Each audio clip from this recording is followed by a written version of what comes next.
Hey, good morning, Garth. How you doing?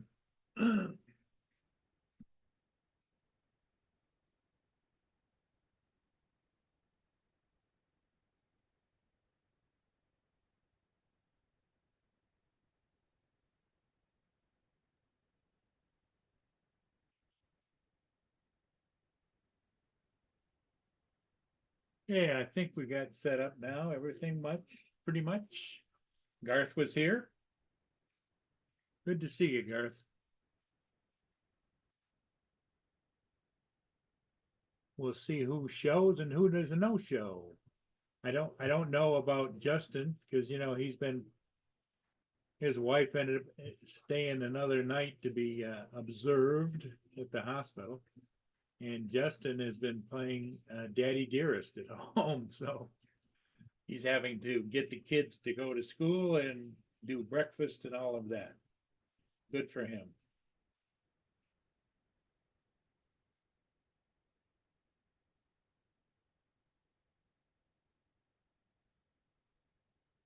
Um, I went out and did two ships just right at dawn or just a little bit before sunrise. And I just posted them on YouTube. I haven't had a chance to link them into whatever channels that I normally link them to, but they turned out, I think, pretty good. And that was with the Air 2S.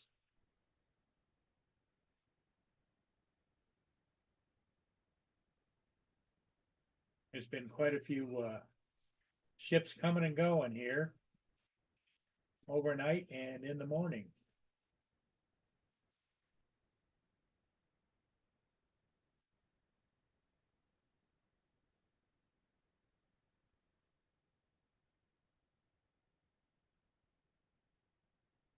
Mia, what are you doing?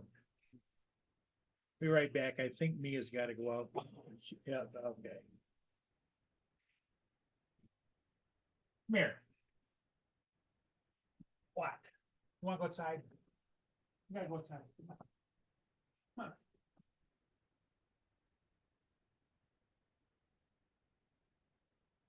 That's fine. Go potty. Hurry up.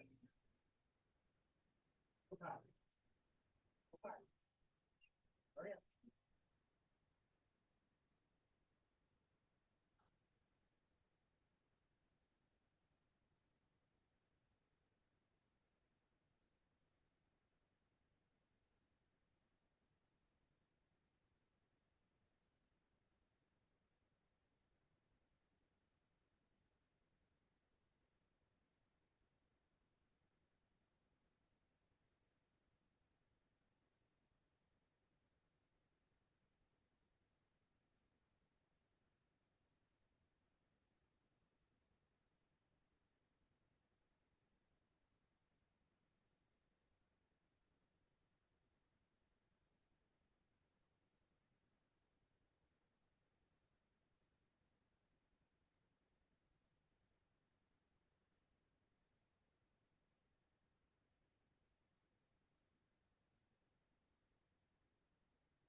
Okay.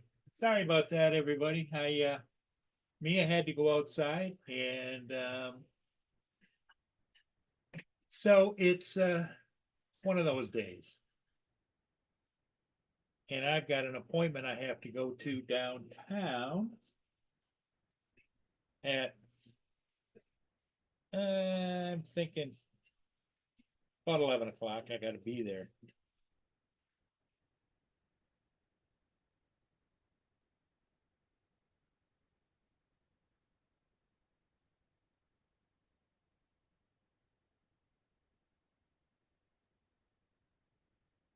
Hey, Mark, how you doing? Mark's here, Hi, Paul. out having a ciggy? Yep. Yeah. Mia, stop. You're just walking across the street for crying out loud.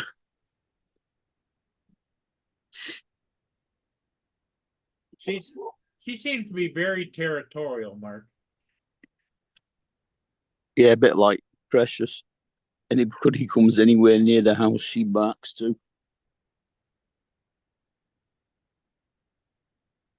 Well, they're on the sidewalk across the street for crying out loud. You know, I mean, it's anywhere within sight.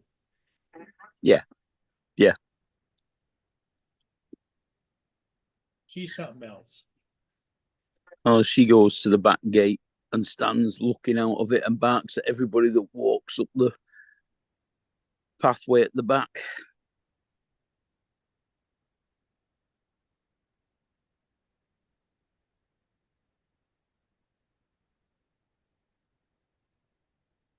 I'll be right back. Give me a second. Mm-hmm.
Good afternoon, Michael.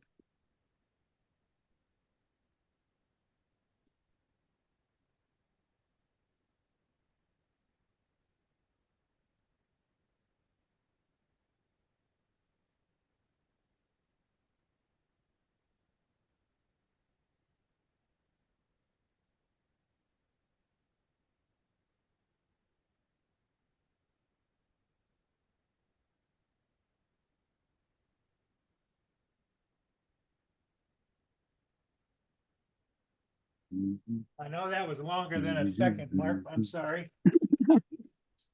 You know, you get waylaid.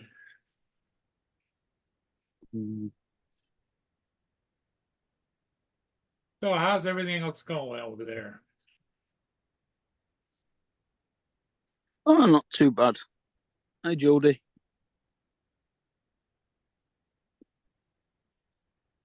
It's a little bit chilly, but at least it's not raining today.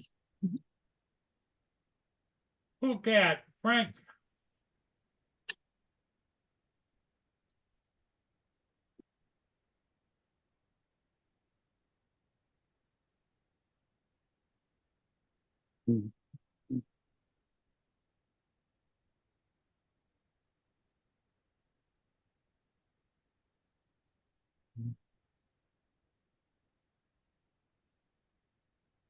Yeah, it was halfway decent. You could see the sun that I had when I did the ships Yeah.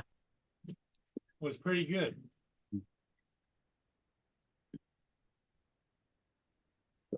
But now it's starting to clear up, cloud up, and we're supposed to get maybe some rain. It's typical, isn't it?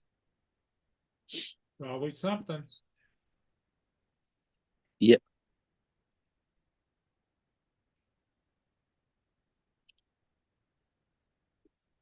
Wonder where everybody is. Mm-hmm.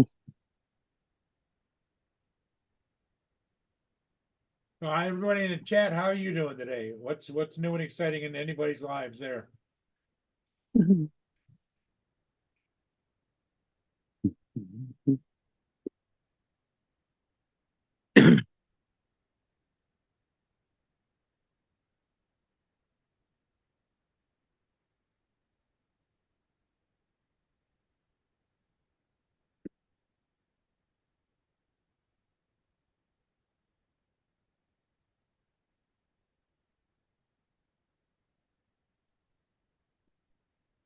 Obviously, nothing.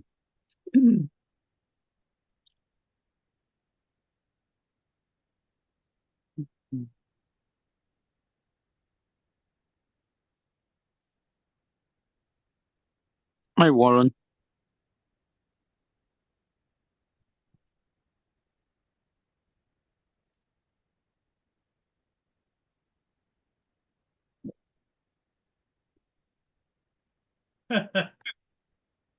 On a Major League Baseball game, they're showing it on the news.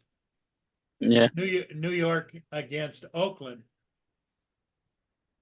The manager, the New York manager got tossed out of the game because he was warned by the plate umpire. And one more word out of you and you're out of the game. And some fan in the stands right behind where the manager was yelled some obscenities and he threw his ass out. And the manager's going crazy. I didn't say anything. What the hell? Oh dear. Hi, Brian. And they caught it. They caught it on camera, but of course that doesn't make any difference to the umpire. No, true.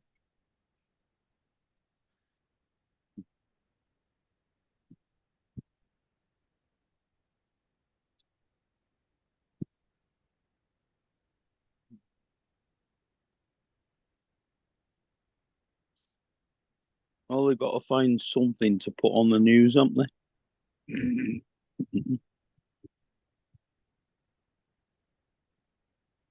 So Cool Cat, you got the new drone, did you?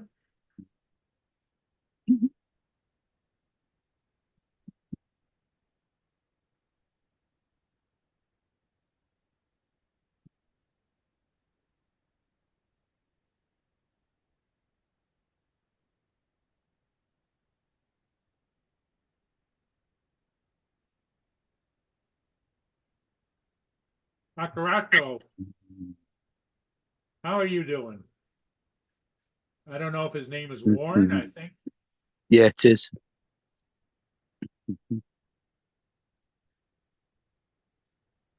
You know, when you got a name like Akaracho showing on YouTube, why don't they put parentheses behind it, Warren? You know, so Yes, it gets hard work remembering who's who. well, not only that, I mean, it almost sounds Oriental. It is. It's Japanese. Okay. He isn't. He isn't. But the word is.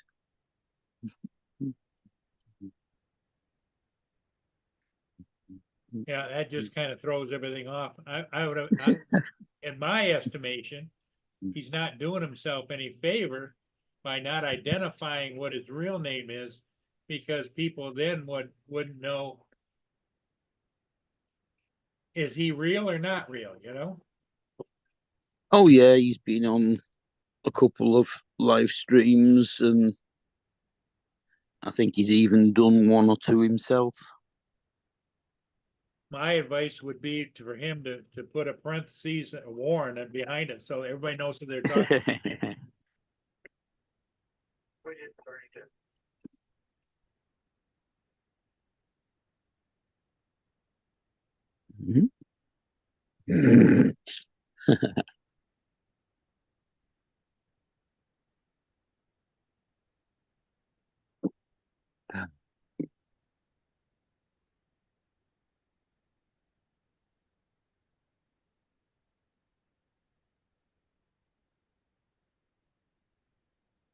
I'm sorry, Warren, but you gotta remember, this 72-year-old mind doesn't work that good. I know you come in here quite a bit, but half the time I can't remember anybody's names.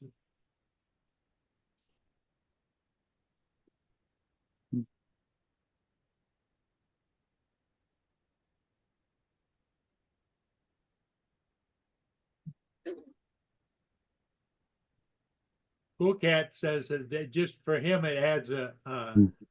sufficient layer of mystery. Hmm.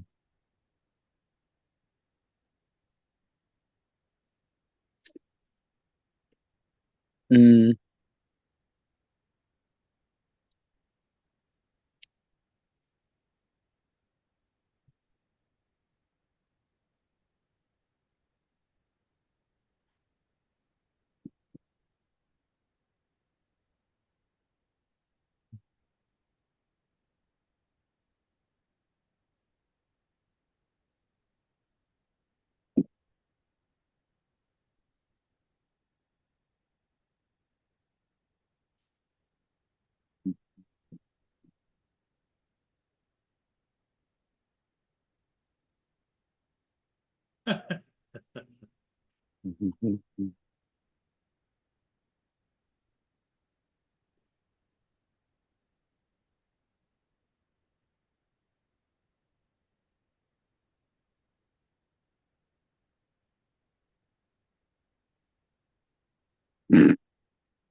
Oh no, that would confuse people, Warren.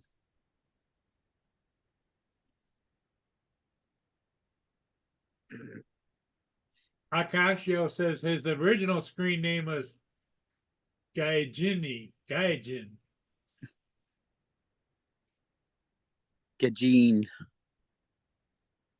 I don't know. I don't I don't speak any other language. You know, I remember in high school I had to take a Latin class and I dropped out of it. I didn't get that either. And Spanish, I didn't get that. So I'm a single language person. Uh-huh.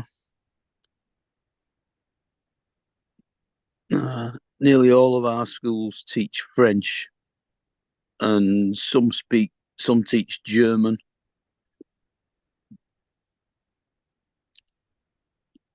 But the only other one I did apart from French and German was Latin, which is something I think that just goes being a Catholic school. Oh, that's too bad, Cool Cat. Sorry to hear that. He's mourning a dog that he used to dog sit for that had to be put Oh, down yesterday because of kidney failure. not nice. Ate something wrong.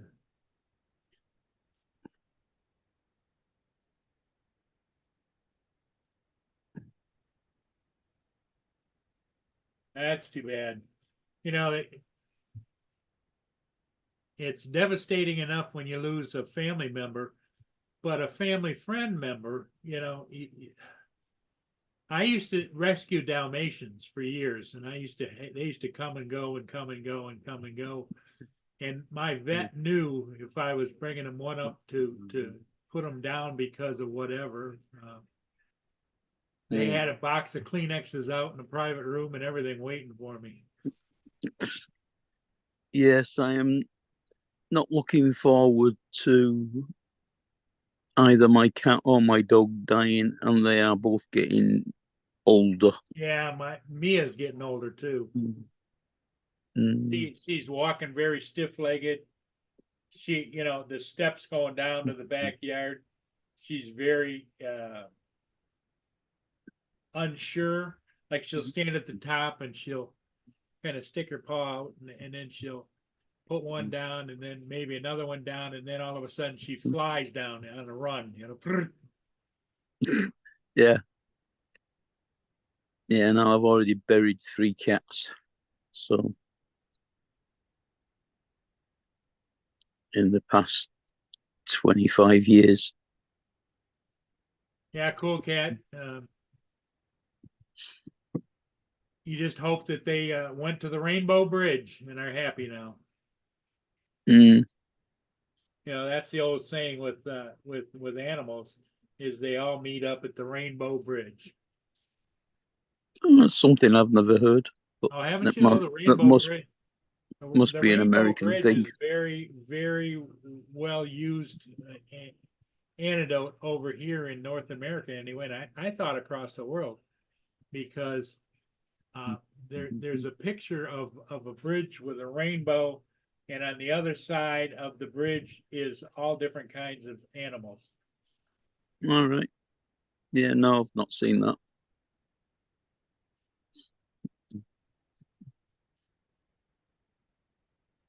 Let me see if I can pull up the picture of it.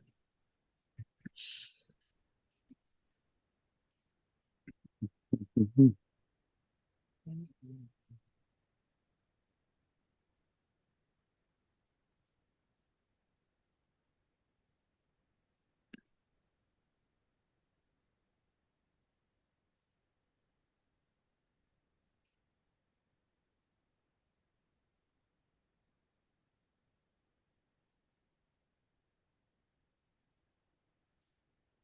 Mm. Mhm.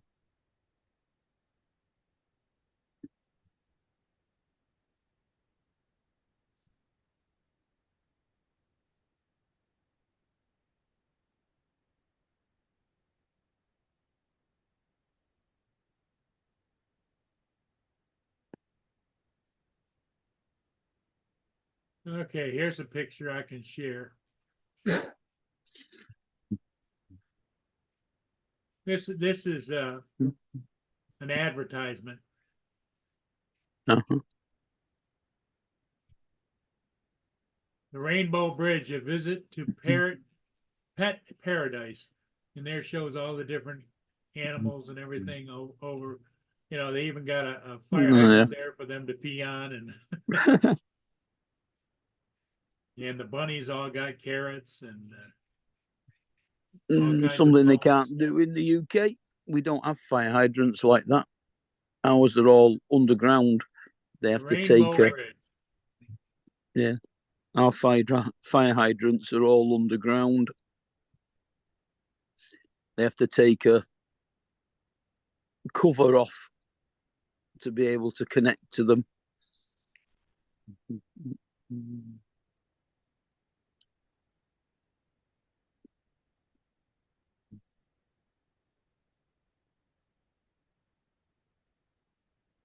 The fire engines carry a standpipe with them to connect onto the underground hydrant so they can connect the hose to it. Oh yeah.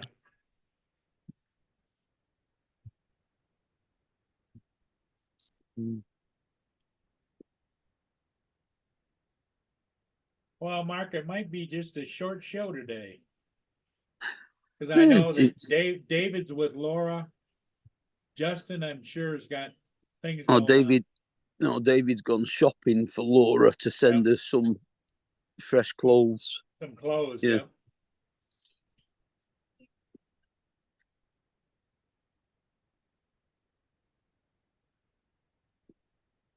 I don't know where Justin is at the moment, whether he's gone to see. Well, he'll be sorting the kids out first, won't he, to get them off? And then, well, they should have already gone. School started now, hasn't it? Warren says his dog's name is Kate. Kage. Kage. All right. Her vet calls her Kegi, Kagi, yeah. means shadow in Japanese. Uh-huh.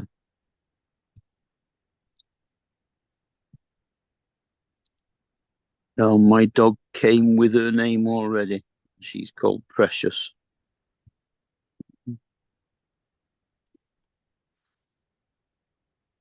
It didn't seem right to change it after she'd lived with it for 8 years already. So,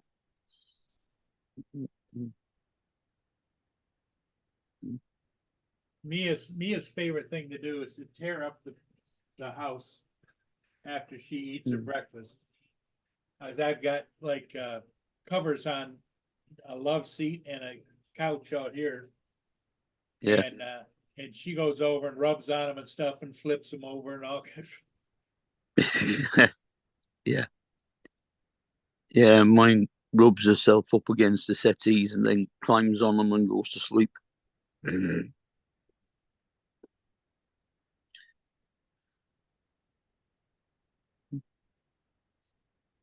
She can't. when she comes up, if I've gone to bed and she's still asleep downstairs, when she wakes up and notices I've gone, then she'll wander up the stairs to get on the bed. But she can't just. Warren in the chat, Mark says, years ago, a woman named Precious assaulted me. She was arrested several years later. It's a common name to be given if you're living in Africa. Now, I can't remember what the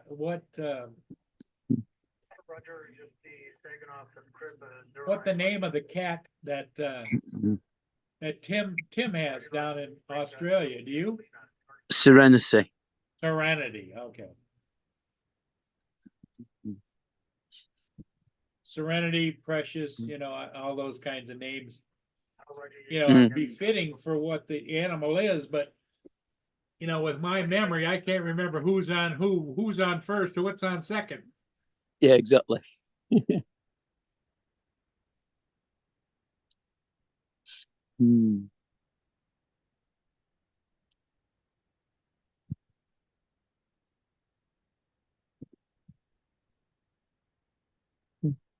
I'm surprised Captain Joe's not on here yet.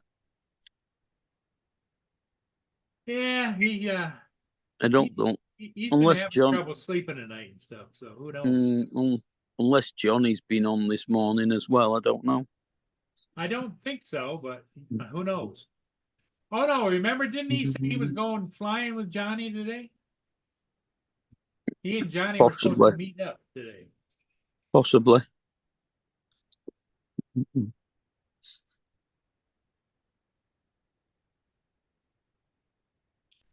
Lance will be at school, won't he? Yeah. Well, no, on his way. It'd be 6:27 a.m. there. Oh yeah, he's 8 hours in. Yeah, forgot about that. But he's got his new Avata too. He's got his new Avata as well, yeah. And he seems to love that. Yeah, a lot of people seem to.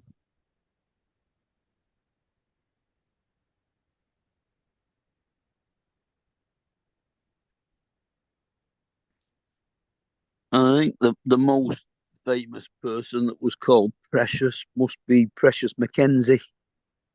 Ah. And that was a man. And he was an Olympic weightlifter.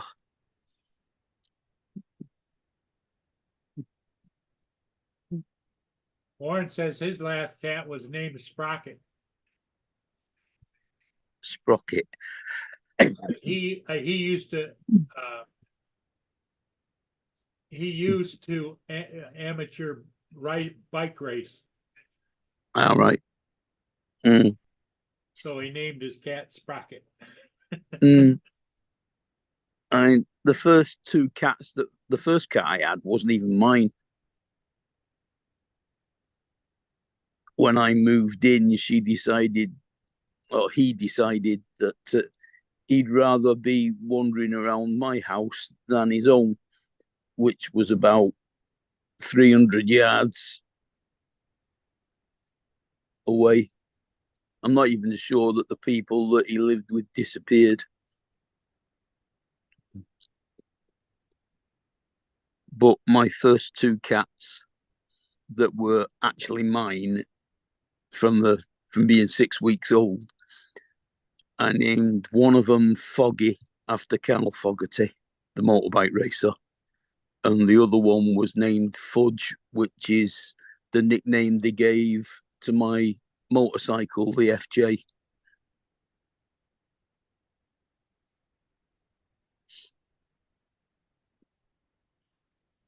But Foggy died on his second birthday.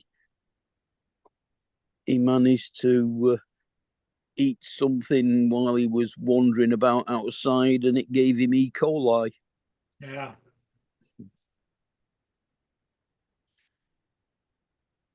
But Fudge lasted till he was about 14, I think. Warren says, you know, when his comment about the precious he knew was assaulted him. Mm. He said she was arrested.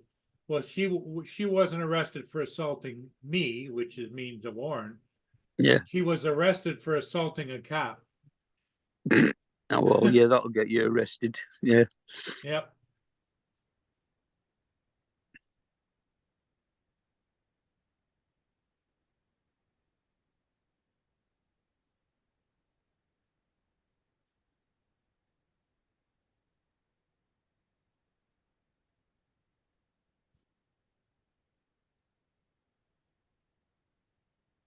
Well, we only got 7 people with us here today, Mark. Yes, really slow.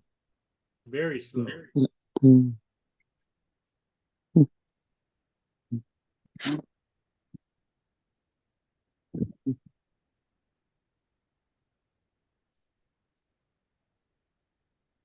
People obviously having a lazy day.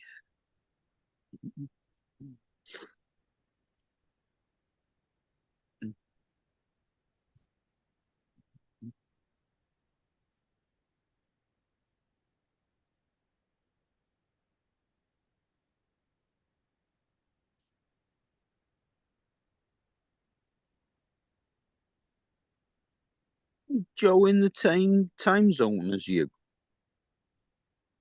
Joe, he would be 8:30 there. He'd be Central Time. So Central Time.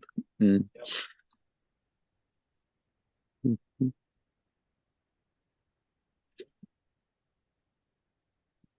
Mm.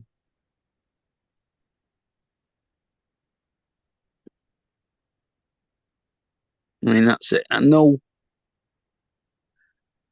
pretty much where a lot of them live, but where that actually is in regards to where it is in the States, I am the foggiest idea.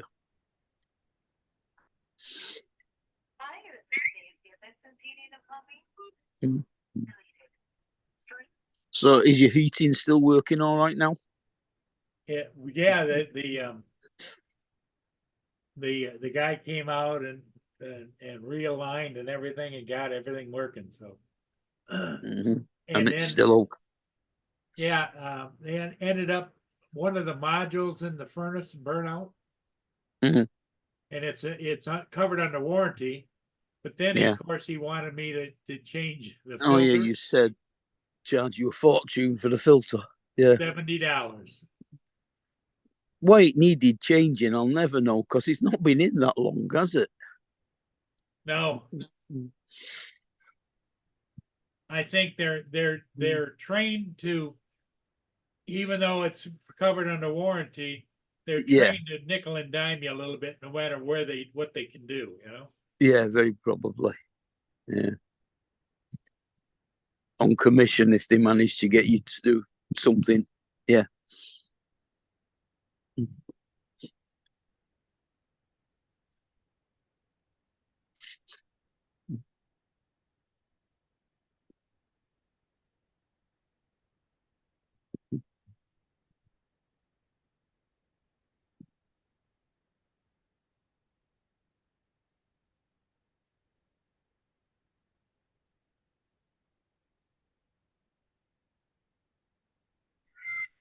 Yeah. So here comes Lance. 8. Hey guys. Hi, Hey, Lance. Lance, how you doing? We were just talking about you. Oh. Mark says, wonder where Lance is, because there's all there is just Mark and I on here, and there's only 7 people watching. Mm. Well, now there's going to be only 3 9. of us now. I'm on. They're all going to leave. I flew my Air 2S with my sphere and did a short time lapse, and then put my sphere on and rode around the bay. I'm looking forward to seeing what I come up with. Oh, but good for you. Yeah. It's supposed to start to rain tomorrow, so I figured I'd take it out today. Hey, Yeah, I'll tell you, I went out right at sunrise and got 2 ships back to back, and because I'm like you figuring, because they're talking about rain later today. So you'll have to share it with us in about a half an hour when I settle in and get to work. I'll ask you then when I arrive so I can watch it. I can't watch it when I'm driving. Yeah, I understand. He's I already flew he's I'm already sorry, go put them both up. He's already put them both up on YouTube. Yeah, they're both up on YouTube. Okay, very good. I flew the Avata 2 yesterday in about 12-mile-an-hour winds in my where my big toy is. Tight gaps. Did not do well. Did not do well. The Avata 2 sucks. Don't buy it. You mean you're just not used to it yet? Yeah, and I think it's a little bigger in the, so I have a rock wall with holes in it, and I think the air has got to be more precise. I'm sorry. Well, that's the only downside that I can see, because according to Joe, it's a little bit wider, a little bit taller. It's not taller. It's actually not as tall. Okay. Yeah, it's shorter, but it's wider and longer. It's wider and longer. More wide. It was longer. I thought it was about the same length, but it's about an inch wider. Yeah, it seems like it's about 4 inches wider. The way I crashed, I had four mishaps. Oh dear. That's not good. good. And every time it crashed, it said cracked. In the goggles, it said cracked blade. And I thought, what? I didn't hit it very hard. And I went over there, and that's what it gives. It just gives that warning. There is no cracked blades at all. Yeah, it just assumes that if you've crashed, you might have damaged something. Well, I think that's their way of getting you to check your drone before you put it back in the air. I agree. Yeah. But it's supposed to be so that little circle you see in your goggles when you're using the motion controller, if that fits through the gap you're aiming at, you'll be able to get through it. Yeah, that's what they say. If you're dead centered, Mark. That's what they say. And any wind, like the wind, so I was going through the rock wall. There's little holes in the rock wall. And as I got closer, it would push it one way or the other. And it was hard to keep it, centered in that hole. Yeah. Yeah. And then I had my like 8 rings that I fly through. And, it was just pushing from side to side as I went through that. So I crashed a couple times going through the rings as well. Oh, but is that the ones on the slide? Hey, Warren, you have a good day. Warren has to leave. So see you, Warren. See you, Warren. That's just his excuse because I'm in now. He's put expressively, and he says, "I'm not leaving because of Lance. I just have to get on with it.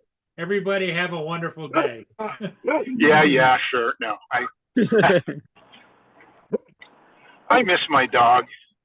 I hear that dog barking. Yeah. Yeah, she's there. That's so precious right there. I keep thinking I'm going to get my wife and I are going to get another dog, but we are so darn close to retirement and to travel, which is what we want to do. It's just too hard to house the dog someplace. It's not worth it to her or him, whatever we would do. Well, when you travel, you got to take the dog with you. They don't let them on planes.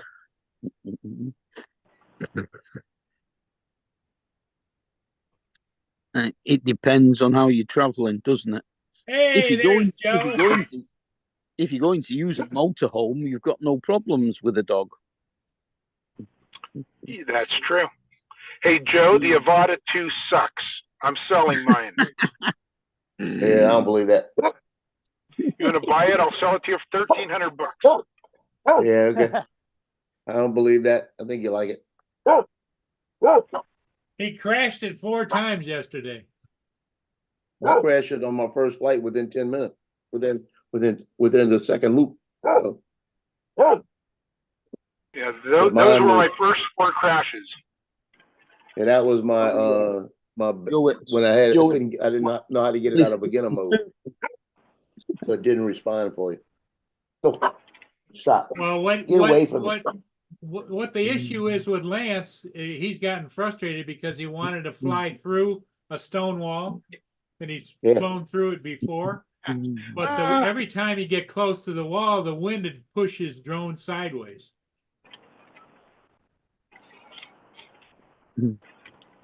Yeah, it was just too windy. It's too much of a kite in anything above 10-mile-an-hour winds, I think, to fly through gaps like that. For gaps, yeah. But you know, to fly it around and stuff, although I felt it kind of, you know, some prop wash turning a corner out in the open fields, you know, so it wasn't quite as tight as I had flown earlier, you know, in my earlier flights. Felt more like the Avata. Okay. But again, it was probably the windiest I've flown the Avata series as well. How bad was it? It was about 12 to 15, maybe 18-mile-an-hour gusts. See my pictures, so I got the picture. Yeah, I think when Eddie was talking last night on Drone Nation, he was saying that it's more floaty than the original Avata, but it acts more like a proper FPV.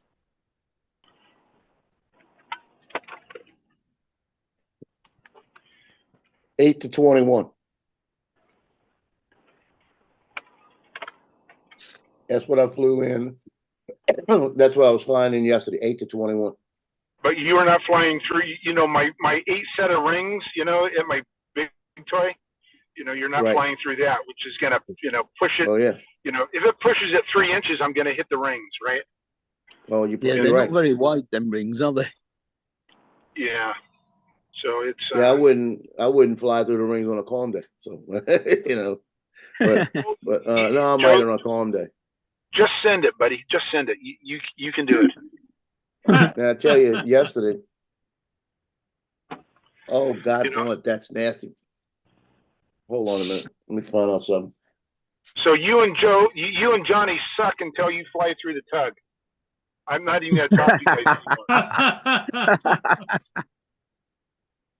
Fly through the tug. Oh, that's nasty. They're gonna Like have to you get said. a boat, get Like a you boat said, you out need to to- the tub with a pair of wire cutters and cut all them wires down. Yeah, that's the thing. You got to get up in there and cut them wires down first. I You need to send actually think. 18-year-old kid there and have him cut him.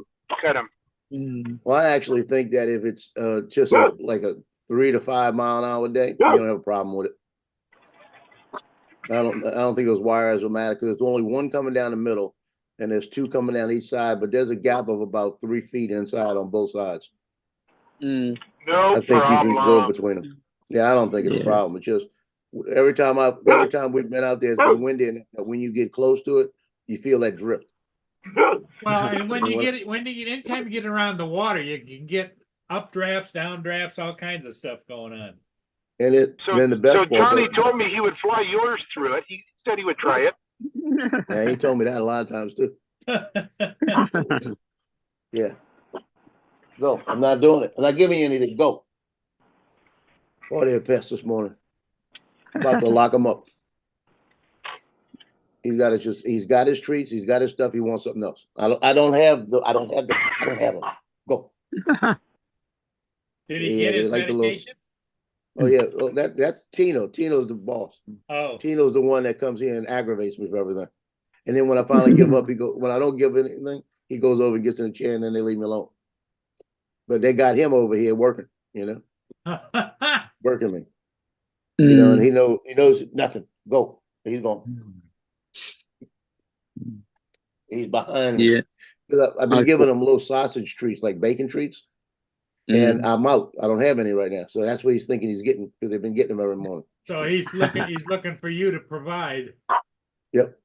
Listen to him. No. So in a minute, my son's gonna come out the room and throw something at him. It's waking him up probably.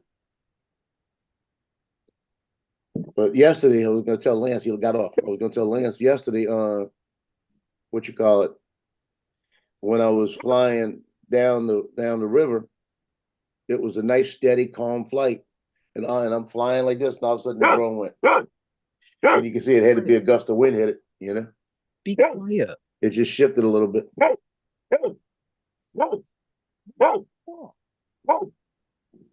You know. Any news on Sarah and Justin? No, He will not touch it until I've made my toast and I share it. haven't heard.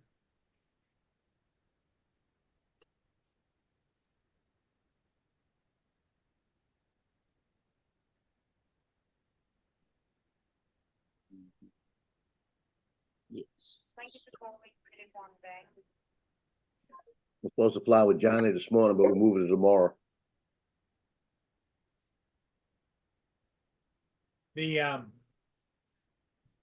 I'm sure that Sarah is itching to come home. No, I know Yeah. she is.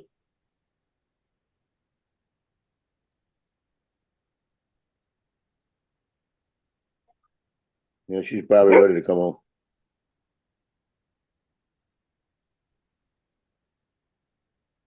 Yeah, I used to, whenever I go to the hospital, I'm ready to go usually, unless I know something serious. Yeah. So we have a concert thing comes on here over at the Fairgrounds Racetrack. Yeah. That it comes up every year called Jazz Fest, and it's world known. People from all over the world come to it. It's got to be 45, 50 years, something like that old. And it's a pain. I've only been to it when I've worked it with my nephew because he sells food out there. Mm-hmm. And it's a pain in the ass because it's an all day thing. You get to the restaurant at 4 a.m. to cut the bread. By the time you go there and set up and sell all day and come back and put everything back at the restaurant you got to do, you're leaving at 8, 9 at night, like that. And then you're coming back at 4 a.m. You just you do this for 3 days, 1 week, 4 days the next week. So it's hard. It's really Oh hard. yeah. I don't even know how he does it anymore. He does it because that's where he makes the bulk of his money for the year. You know, he makes more money there in 7 days than he makes at his restaurant all year. Oh well, they always charge more money to play things like that as well, don't they? Oh yeah, it's like $7 for a sandwich about this big, you know. Yeah. But this year on the Thursday before the last week, they calling that local Thursday. They give a discount. They usually give a discount on people if you have a Louisiana driver's license. This they're doing local Thursday, but they're doing something a little different. They have a band coming in that listen to the band's name. The first time in all the years of Jazz Fest, it's going to be their debut. The Rolling Stones. The real ones. The Rolling Stones are going to be there. Well, everybody's still with them. Mick Jagger's still there. So they're gonna be there for the first time ever, and they could only do. I think the number is, I think it's 50,000 tickets. They could only allow one day. Wow. And they're sold out for that one day. To the Rolling Stones, sold out for that one day. Yeah, it might be 75,000 tickets. It might be higher than that. I'll try to find out. Because when that place it's the whole infield of the fairgrounds. It's a big racetrack, and it might be like 75,000 people they allow a day. And the tickets on cheap. The tickets are like 100. Local days like $75 used to be. I think local right now is 100. So it might be like that day. It might be 100 a quarter, $150 a day. Think of that: 150,000 people, 100,000 people at $150,000, $150. Yeah. That's big money. Yeah, they Million. sure charge a lot for concerts. That's for sure. It's ridiculous. It's how they make their money. They don't make their money selling records anymore. Yep. No. Yeah, but they're coming in, but they've got over the 7-day period, they've got probably about 80 bands coming in. Jimmy Buffett used to come in. I mean, a lot of the big stars come in all the time. Then we get one area is local. It's a local stage. It's all the local artists that come in. Used to be like Fats Domino and everybody else used to come in. But Lance, yesterday I was flying out in that, like I said, 8 to 21, and I was only flying. I didn't get any higher at one point on the river than about 4 feet, and that was when I was going around things. I was just getting it up a little bit and go back down. And I was staying at about a foot and a half, and then when I went by the kayakers, I went down to about maybe about 8 inches, 10 inches, just to go by them about around the middle of their level, and it was nice, smooth day. I could see the wind and everything. I could feel the wind. And I got to one point as I didn't even move it. It just kind of shifted about a foot left, where it just kind of like, you could tell it, the wind blew it. But I wasn't doing anything. I wasn't going fast too. If I'd have been going fast, the wind may not have bothered it, you know.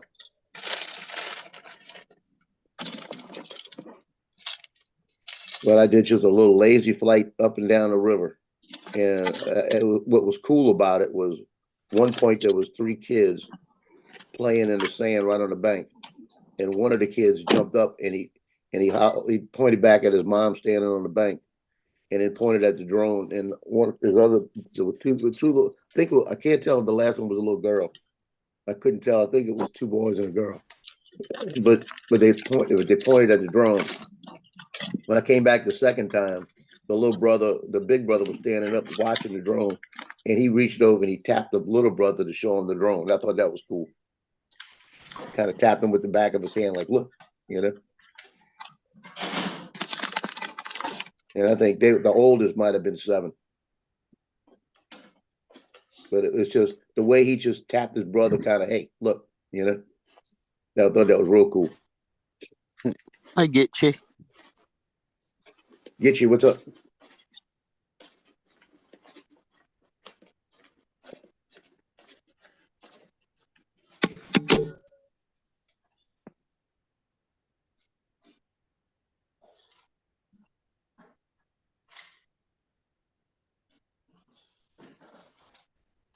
I put his pill in this piece of Pop-Tart. I almost picked it up and ate it just now. You got to remember that's a pill.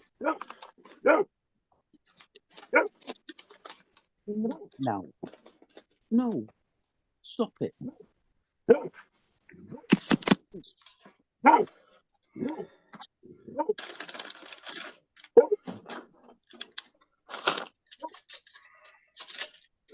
He's barking that hard that her front paws are lifting an inch off the floor every time she barks. You don't want one of this? You don't want this? Michael, I think he's using UAV forecast.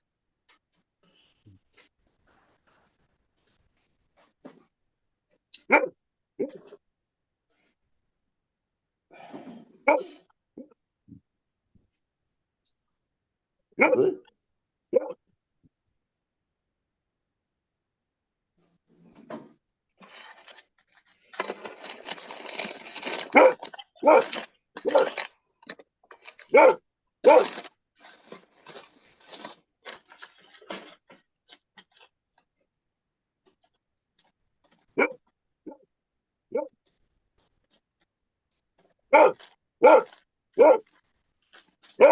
UAV forecast.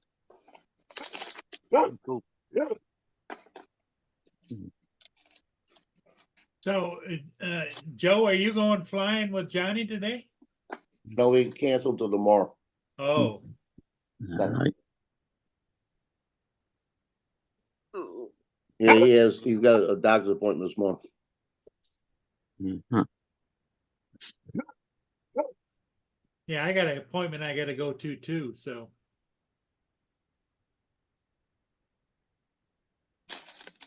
Yeah, I gotta bring Cleo tomorrow at 8:45 to the vet.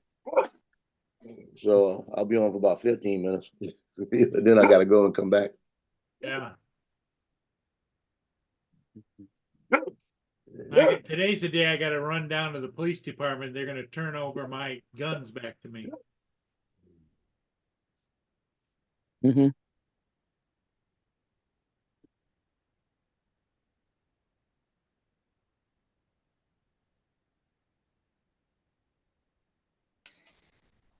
Hey, gents, testing audio. Yep, no problem, Michael. Good Hey, stuff. Michael. Thank you.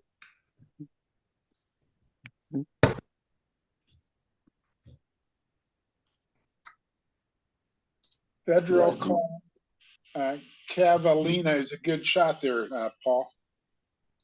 What's that? Federal Cavallina, that's a good Yep. video. Yep.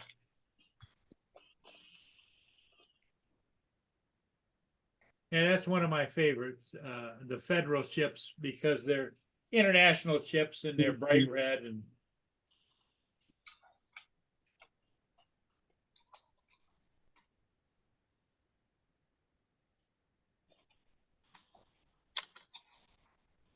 Wipe my glasses and they were worse the second when I wiped them. How long did you have to wait between the two ships? Just a few minutes. They were kind of like back to back. Okay.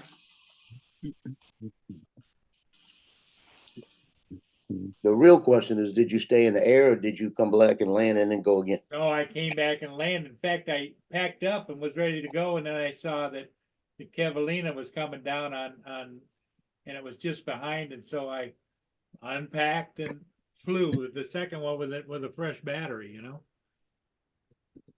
It's always a good idea. Well, yeah, there's the sun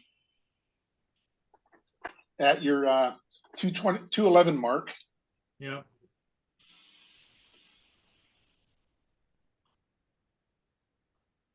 When you get a chance, Lance, go check out that one I did at on the river, the one yesterday. Okay. It was just going up and down the river real low, and like I said, the kids in it and the kayakers. It was funny. When I went by them, when I got close to them the first time, one waved, and then when I got close to them, when I went right next to them, they both kind of just sat back in there and looked at me like gave me a pose, you know. Yeah. You're good thing they didn't have any hostility in their minds, because with that paddle they could have swatted you right out of the air. I wasn't close. I thought about that because they when I went back through them the second time, they were kind of close to each other and they were moving apart. Now I Here was going to go comes right in Sarah. between them. But if I'd have went in between them, I'd have been right there. Good Oh, hi, morning, Sarah. Sarah. Morning. Morning, Sarah. Hi, Sarah. How are you today, Sarah? No, it ain't Sarah, it's me. Oh, it's you. No, it's just- Okay. Hey. He's got his dress on. Yeah, Sounds like he went Justin's all dressed up. Yeah, sounds like he broke her out of the hospital. Did you go pick her up? No, I picked some stuff up from her. Her phone was in the bag, so What left. So what's the prognosis? Is she hear anything or? she's on her way home. She'll be she'll be released today. So just yeah. What a way to put it. That's how they word it like that from the hospital, actually, I think. Release. Patient release, yeah. Because I left my phone at the house and grabbed her phone. Yeah. Okay. So yeah. Lance has decided he doesn't like the Avata 2. What? Yeah, he crashed it a bunch of times. He went out yesterday and he crashed 4 times. Oh, Jesus.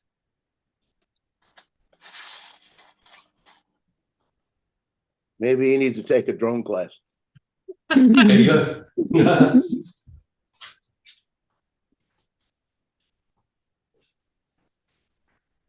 So what did she, so Lance crashed it 4 times, you said? Yes. Because he wanted to make sure. Trying to go through little gaps. He was trying to go through gaps and he kept crashing. Well, what's You the can't- difference between flying that or a regular Avata? It's Well, windy. Like, what is that Avata doing that's so no, different? the Avata 2 is a little bit wider, right? Right. Not very much. I mean, Joe showed us a comparison. Not that much bigger. It's lighter, and in the wind, it's a kite. Ah, So it pushes it around a little bit more. And the gaps that I'm flying are real tight as it is. And so any wiggle room, Well, they I'm should- screwed. Talking of wiggling, is it doing that side to side thing? Many You people mean have the easy reported. acro? No, many people have reported that it does this kind of side to side, like a little aileron jiggle. And it does it quite a lot. That's what mine did yesterday. Yeah. Yeah, that seems to be something to do with the compass and the IMU calibration. That's right. Yeah, it does. That's Find that's what Ian said from Mads Tech. He said it's probably something that can be sorted out with an update. Let me go find it and see, because What are those sensors called that are pointing sonic stuff downwards? What was it called? They're infrared The- ones. Are they? Are they not sonic ones? No, they're not ultrasonic. okay. No. no, they got 2 different kinds on there. Yeah. The one the regular down sensors, and then they got the I don't know what they call them. Yeah. That's bugging me. I'll have to look it up. Sucky sensors, they're called. It's supposed to have a barometer inside it as well to help it figure out its altitude and stay at the same altitude using pressure. Yeah. They're quite good, they are. They're quite accurate.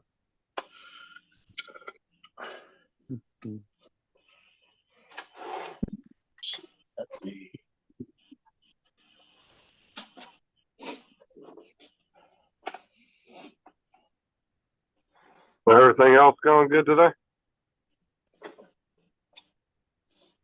So far. So no, nothing's going good yet.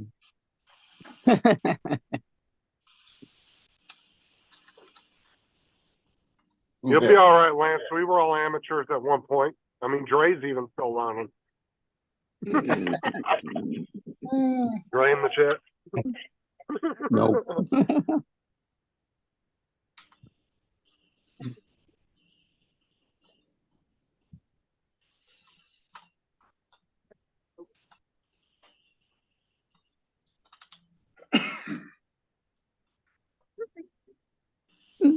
Talking bad about Dre again. Slowly creeping up. There's 12 people in now. Gitch is in. Jody's in. Brian was in. He get He's you. I'm gonna still send in. you a rose in a minute. Warren was in, but I think he's gone.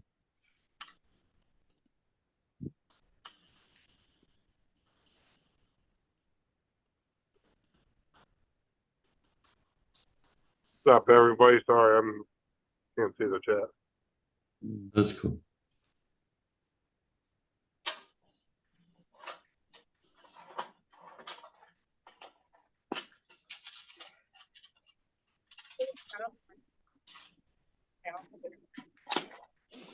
Yeah, Are you in your noticed. kitchen, Michael? Kind of. The lounge has a kitchen attached to it. Yeah. I'm not doing anything, by the way. Any banging is not coming from me. I'm sat here. No, it's not the Doing nothing. banging. It's the fact that it's the same kind of a noise that you get out of an empty room. Oh, I see. Okay. It sounds like the sounds bouncing off bare Yeah, walls. it's a- All right. Well, it's a echoing big. sound. It's a big room. The ceilings are very high because it's an old Victorian building. But Right. Well, most of the rooms in the palace are usually pretty big anyway, right? Yeah. yeah, especially in the east, especially in the east wing. Hmm. You know, we got to realize we're living in a Hallmark movie right here. One of these days, we're gonna find out he's like a prince or something. Of course, yeah. Hmm. Yeah.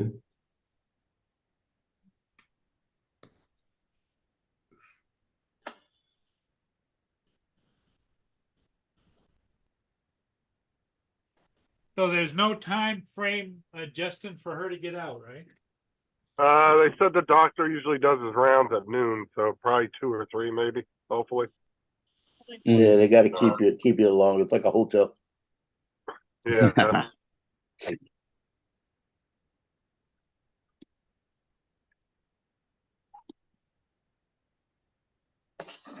Trying to watch this thing. I'm going through the whole video because there was a spot that it got quirky on me.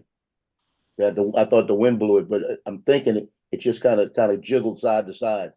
I'm thinking that's what you're talking about. Mm.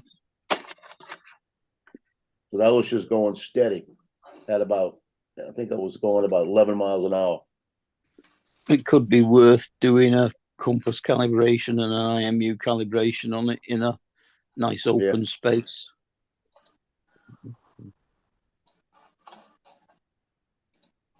That was me. That was not it. And I had one branch I was going to go under right off the bat, a little branch area. And I said, no, I'm not going to go under it. I saw something hanging, but I couldn't tell what it was. When I came back the second time, it was fishing string. All right. I'm glad I didn't go under. Mm.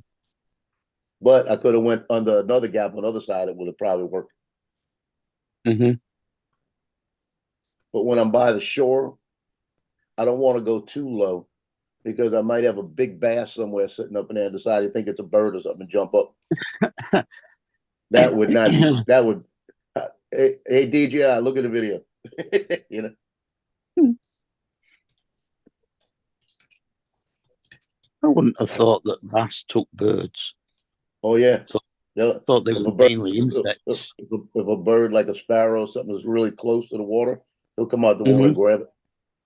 All right. But these two kayakers, the two girls, right? They look at me, they wave, and both of them just kind of sit back and look at that and smile. They struck a pose. Is that the one that's, do you have that posted, Joe? Yeah, it's the one from yesterday. It says views on the Bogafalaya. I'll take a look at it. I'm trying to see the spot that it was. I think it's when after I turn coming back past the kayakers. I think it does a little jiggle. Let's see.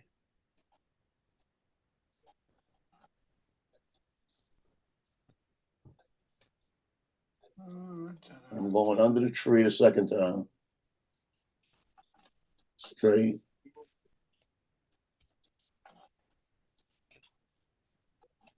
I don't see the jiggle now.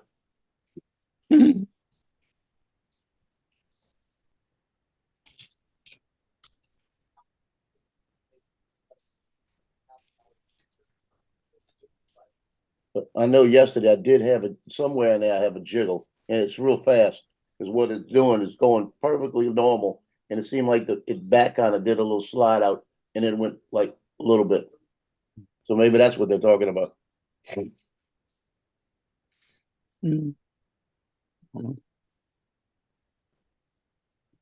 I tell you what, I want to go do this again because on when I'm coming back on the right side of me, there's all these homes. And all these homes, I mean, they're beautiful from what I could see through the trees, but there's a lot of gaps. I'm thinking about flying through the trees and getting pictures of the houses and coming back. Hold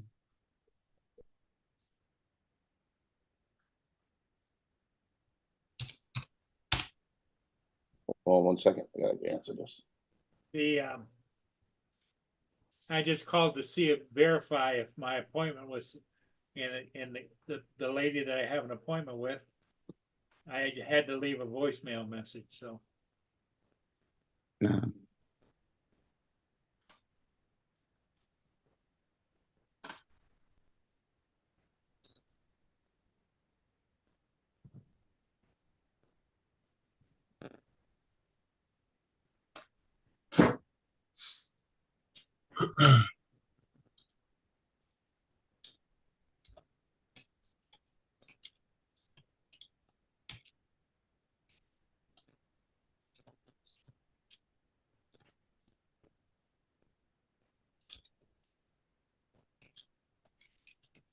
Who's that with Hillary? Oh, Cleo, that was the vet. You gotta go to the vet. I don't know. Some young actress. It's the one who did Carrie.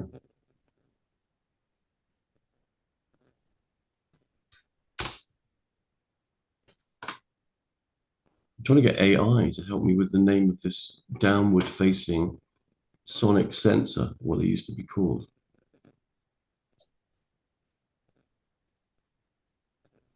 Well, that would drive me crazy if it wasn't stable. Well, it's stable, but like I said, it's just that one thing. Because you can see in the flight I did, I wasn't going fast and it was real stable.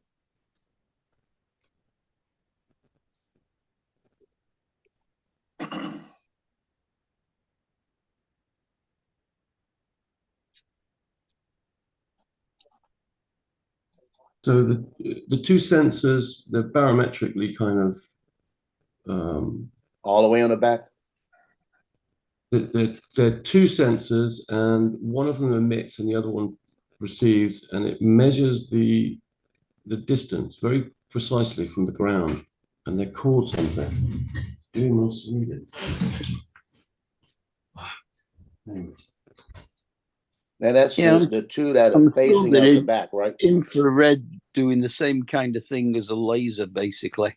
Yeah, infrared are doing the same sorts of things. Yeah, as with barometric, exactly the same thing. One is emitting, the other one is receiving. Yeah. But in the barometric sense, with pressure, you're measuring pressure waves with these two little things. They have metal screens on them. They look like speakers. Essentially, they are, because there's no real difference between a speaker and a microphone physically. Well, they would be ultrasound then, definitely. Ultrasound, yeah. You don't hear it, so it's That's what they used to use. When the first TV remotes came out, they were all ultrasonic. yeah, okay. Talking about those in the back, What's that? the two that look like eyes Just on the a back. minute, I'm gonna highlight you. Oh yeah, that's the one. Yeah, hang on. Downward ultrasonic sensor. Hang on a minute. Hang on. Let me just look at your image. Hang on. I'm on another page. Two eyeballs right there, or the flat pad? Yeah, the flat The two eyeballs is what I'm thinking of, because in fact, they're using this for obstacle avoidance, so they don't actually need separate ones for judging the distance, because they can use those for obstacle avoidance as well. Where else are there cameras on there, Joe? That's Just the only only thing. on the The top. camera in the front. That's it. Just in the front. Yeah. The regular camera. Oh, okay. But that's all you got. The sensors there, and the sensors in the back. Okay, so the ones on the bottom, they can, if they're fisheye, they can do quite a wide array, can't they? Pretty much Right. cover most of the bottom. And then Yeah, the 'cause other that's two what are on a slight angle. They're on a bit of an angle, Right. aren't they? Right.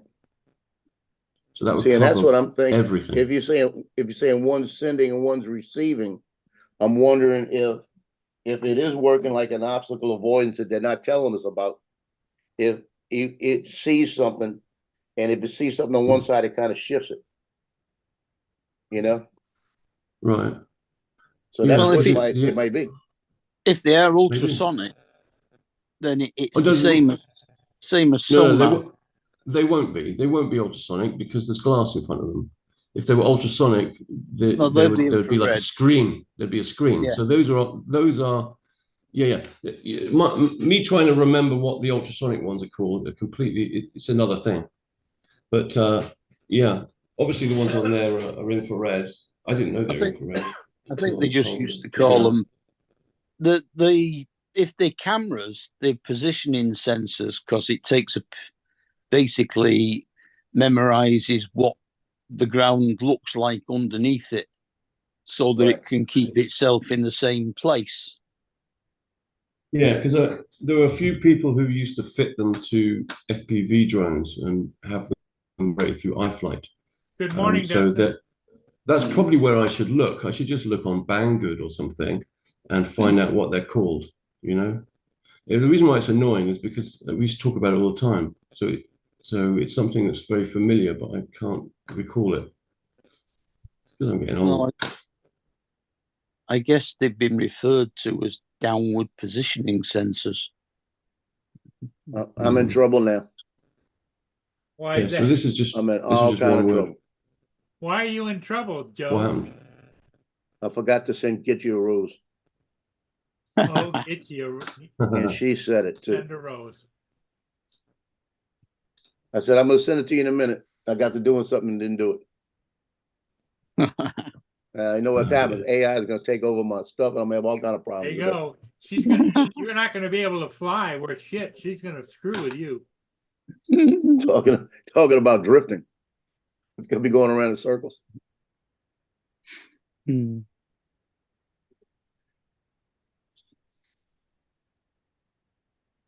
Yeah, all those sensors, they've got to work flawlessly, and of course the programming has to be just right too. Yeah. Oh yeah. And that's because obviously air pressure, because it changes, one day to another, the air pressure might be different, or you might just want to fly somewhere different. So every time you switch it on, it has to calibrate, and the home has to be then assigned whatever that pressure is. It has to be given the zero value, otherwise you'll end up with all sorts of trouble.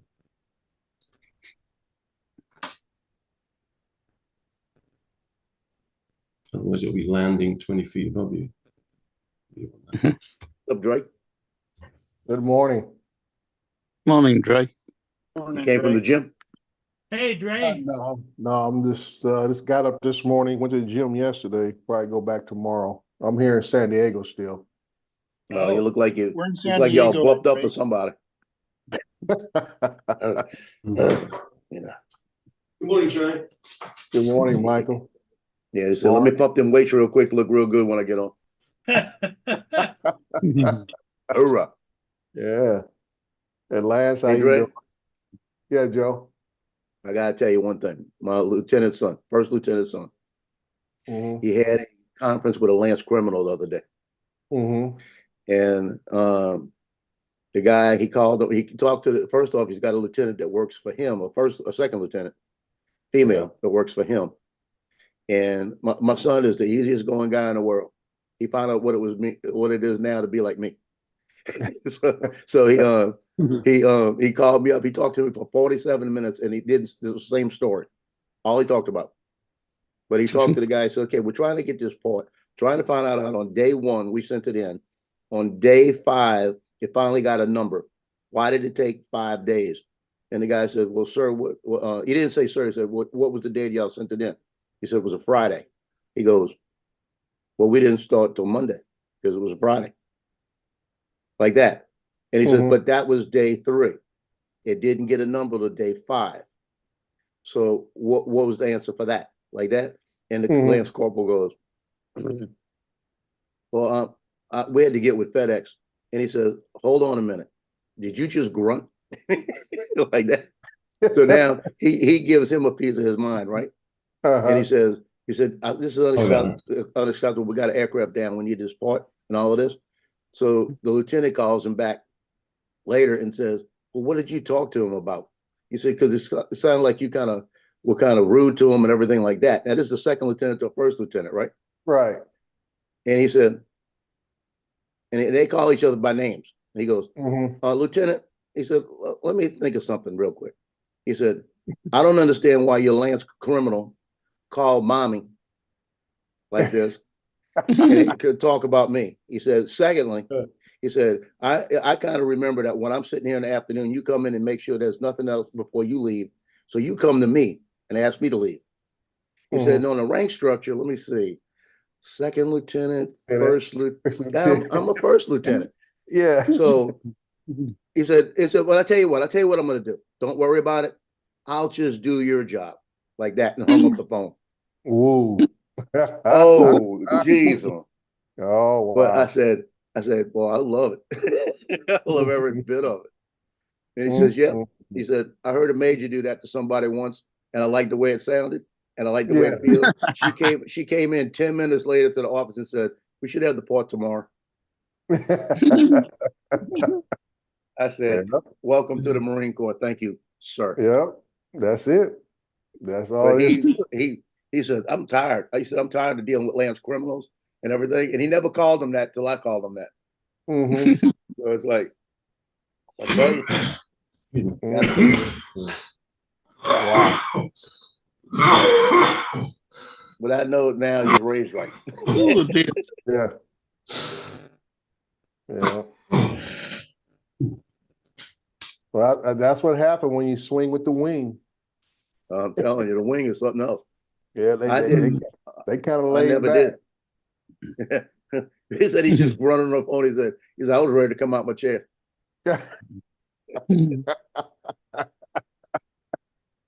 Oh man. I wasn't in the wing. Never was in the wing, not one day. Yeah. Well, like I said, I was an 03, so there wasn't no chance in the hell I was going to be. No chance. Only part of the wing you might have got into was inside the aircraft. That's it. I went for a ride. Yeah, that's it. Yeah. Yeah, but I remember the day when I grabbed that Lance Corporal, and I stand at attention. And he looked at me, and I wasn't playing. He heard the difference in the voice, and I grabbed the chevron on it. I put a chevron up where he could see it in his eye. I said, "You see this? You see this?" Yeah. You know? Do you notice the difference? I said, "There's a big difference," like that to him. Yeah. I said, and the other part of the difference, I said, we're getting ready to go in the cage in the back. That was the thing. We used to have little areas off between the buildings. Like I said, we go up in 29 Palms. We said we can go up behind the berm out there in the stumps. And I said the rank has no privilege, and we can sell it. And I said one thing's gonna happen. We're gonna have mutual respect. That's right. That's it. That is it. A lot of people used to take you up on it too. Oh yeah, a lot of guys would want to. That's when you know what kind of officers you have. When they say, "Well, we'll just watch. We just watch." And I'm like, okay. See, but later in my career, later in my time, they didn't realize that I had already been a hand-to-hand combat instructor over at Quantico. So I go out there and I make them look like a fool fast. Yeah, you know, it was like, and it was a lot of respect come back there. They didn't want to go back there again. Yeah. Michael, your video isn't coming through if that's what you were questioning. Oh no, I'm okay. No, what I mean is, are you able to? Let's say if I played a game on my computer, you can't hear it, right? Right. As long as is that right? You're in. Well, that's the thing. I'm controlling my earphone volume with the computer. So let me just test. Can you hear this? No. No. You can't hear that? No. Cool, brilliant. And that's all I need to know. Thank you. Okay. Okay. Well, Mr. Murray, how you been doing, sir?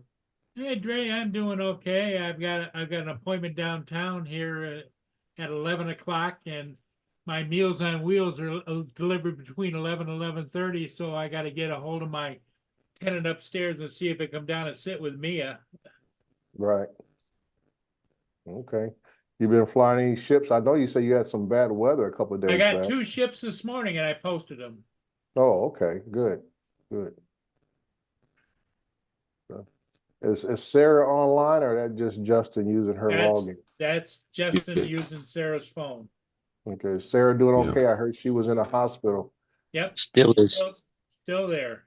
Oh, okay. All right. Well, Thyroid problem. okay. I hope she gets better soon.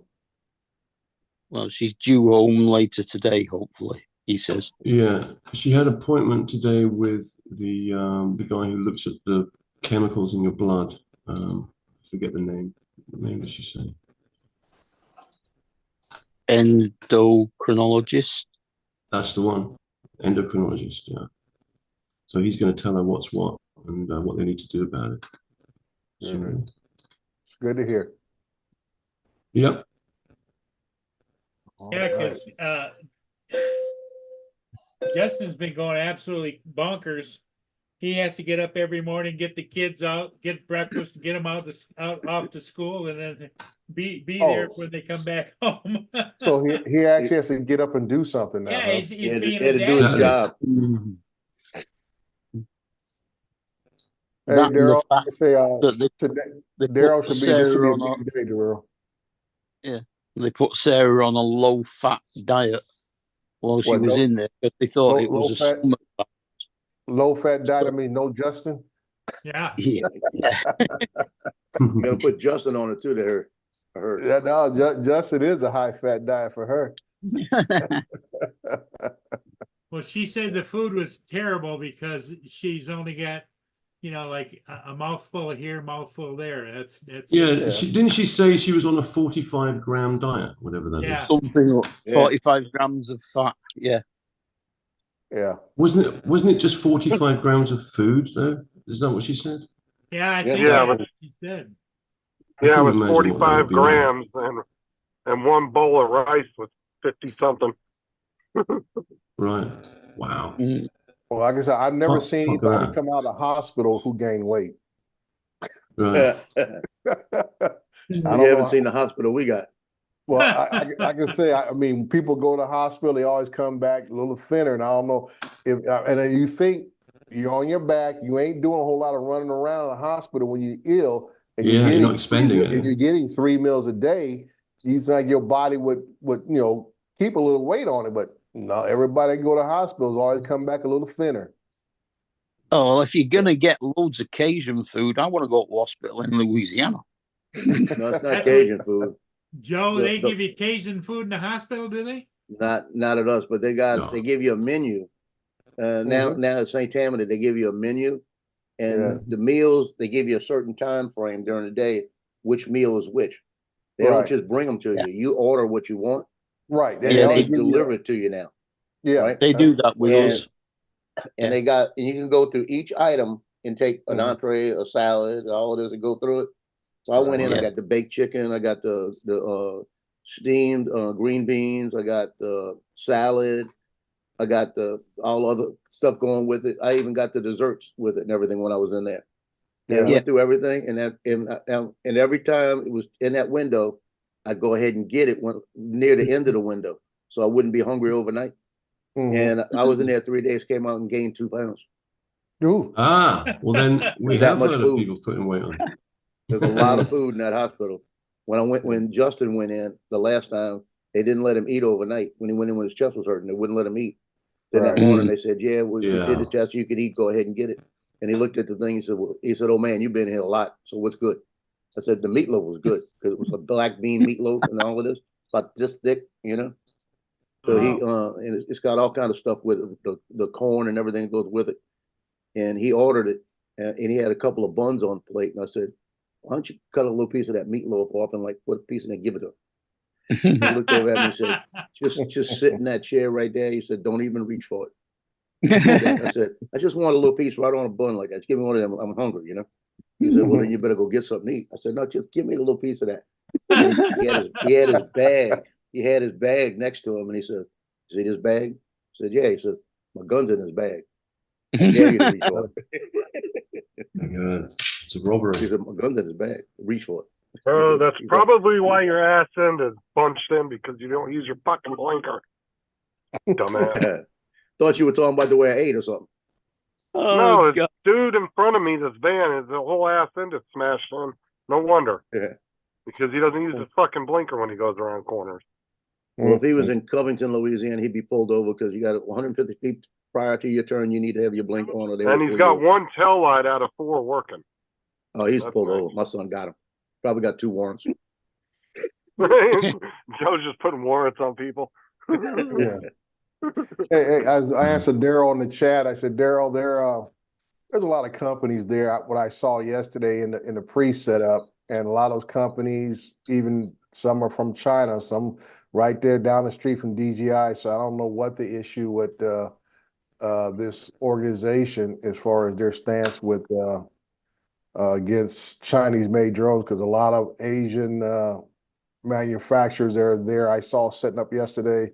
The folks I talked to yesterday, a company called Nita is a Turkish company who makes basically they make a military level base station that can control everything from aircraft, satellites on aircrafts, missile systems, and everything else. But it does have non-military applications for communication network. In case you have a natural disaster, you can use it to communicate with sat phones on the ground. Okay. So there's a lot of things going on here, and that's why I'm kind of glad I did stick with it. Like I said, I wish you'd have came out. We've had a chance to talk and spend some time together and stuff, but this is why I come out, because I wanted to find out firsthand for myself to see what other countries are producing.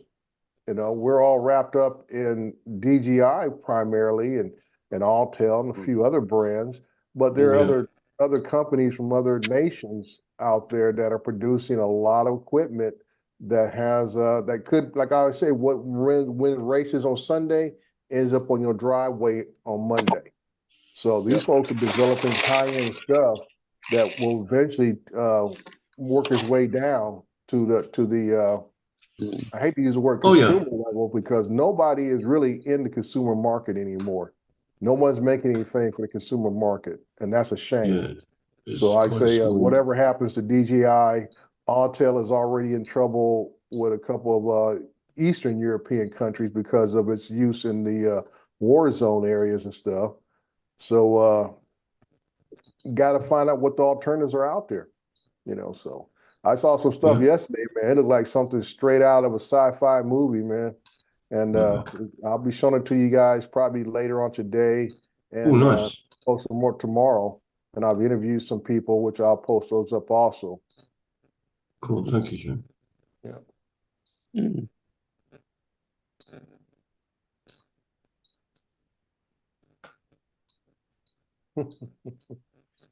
Mr. Mudball, how are you, sir? Hi, Don.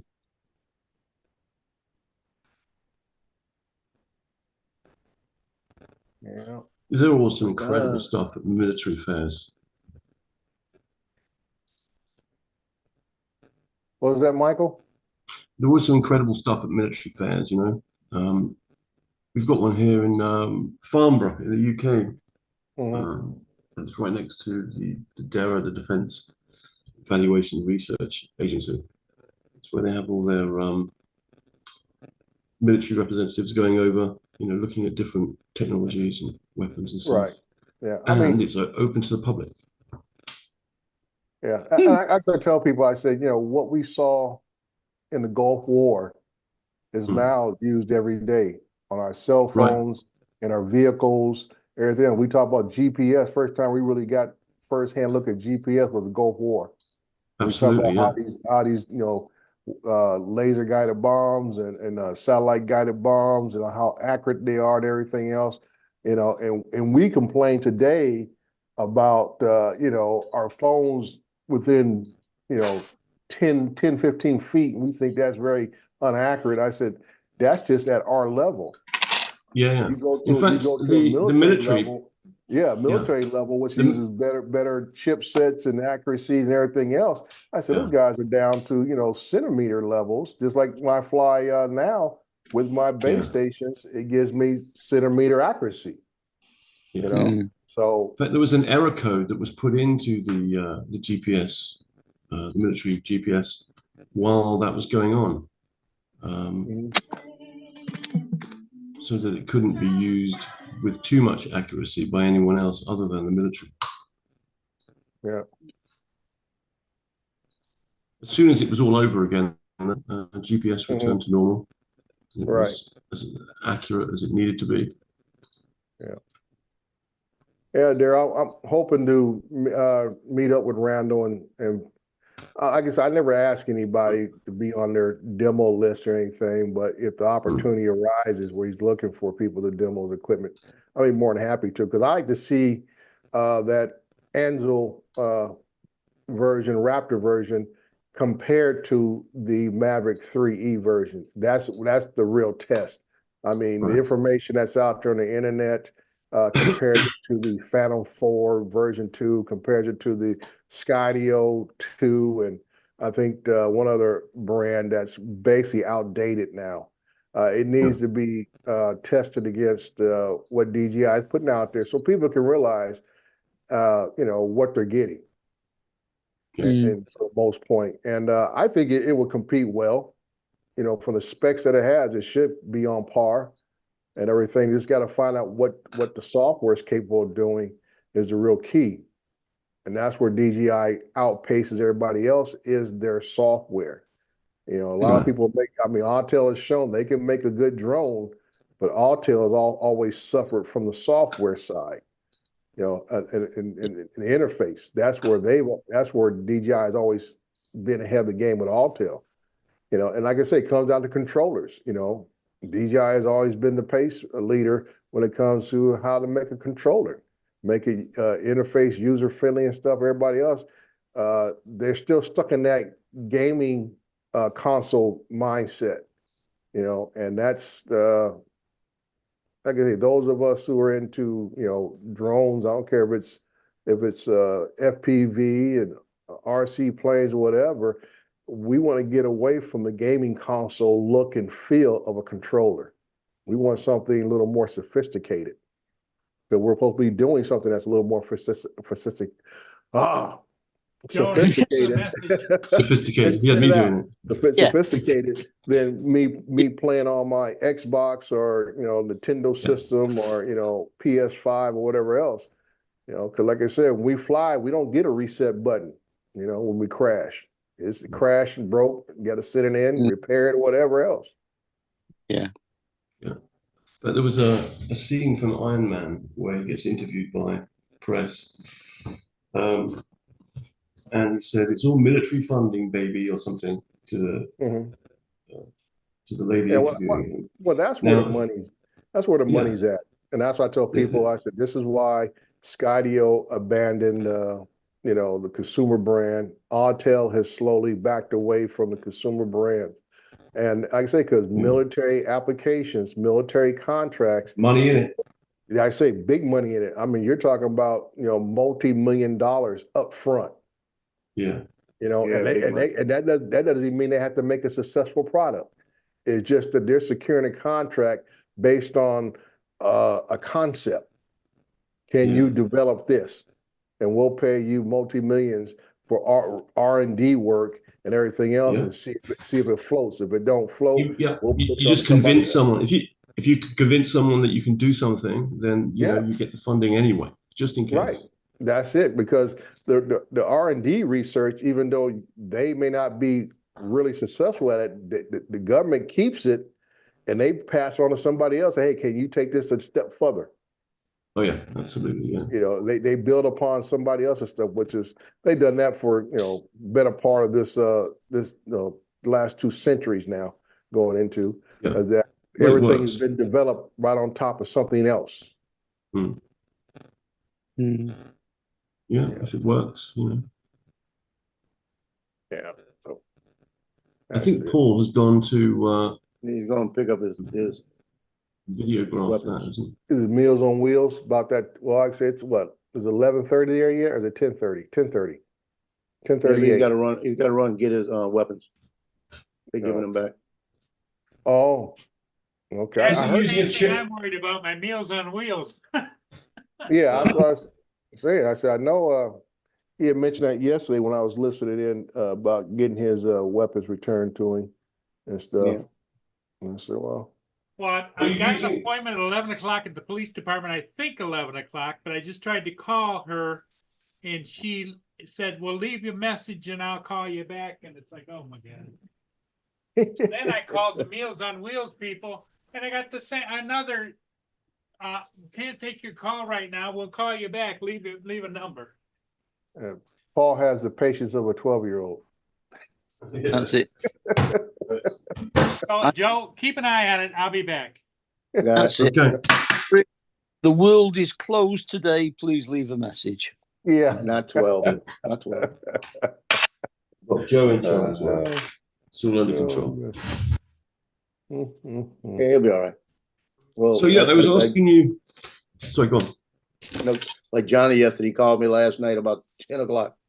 And he said, okay, how do you get this thing out the front? I said, what are you talking about? He said, I got a jam. And I said, where's it at? He said, it's in an extruder. I said, okay, can you see it?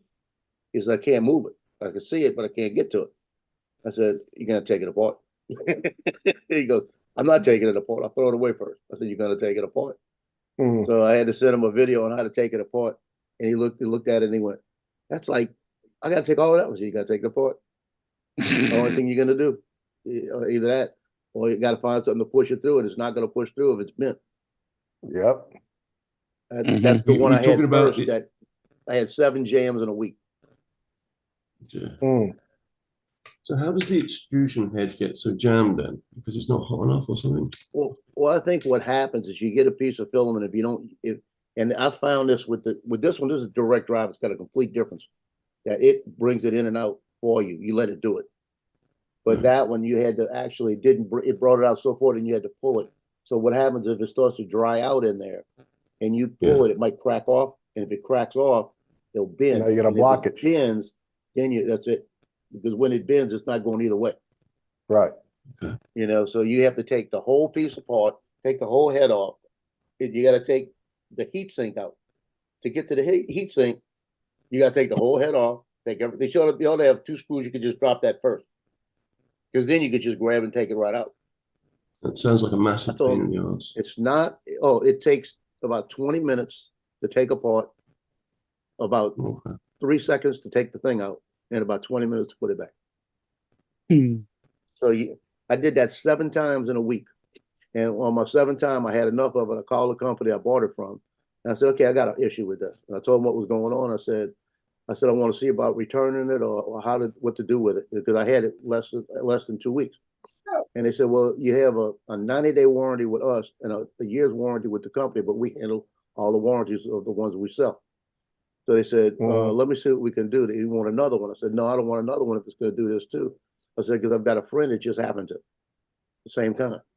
And Johnny had it happen to the last one. He called Amazon when it happened to him the first time, and they took it back and sent him a new one. I said, call him again. You know, I would call him again.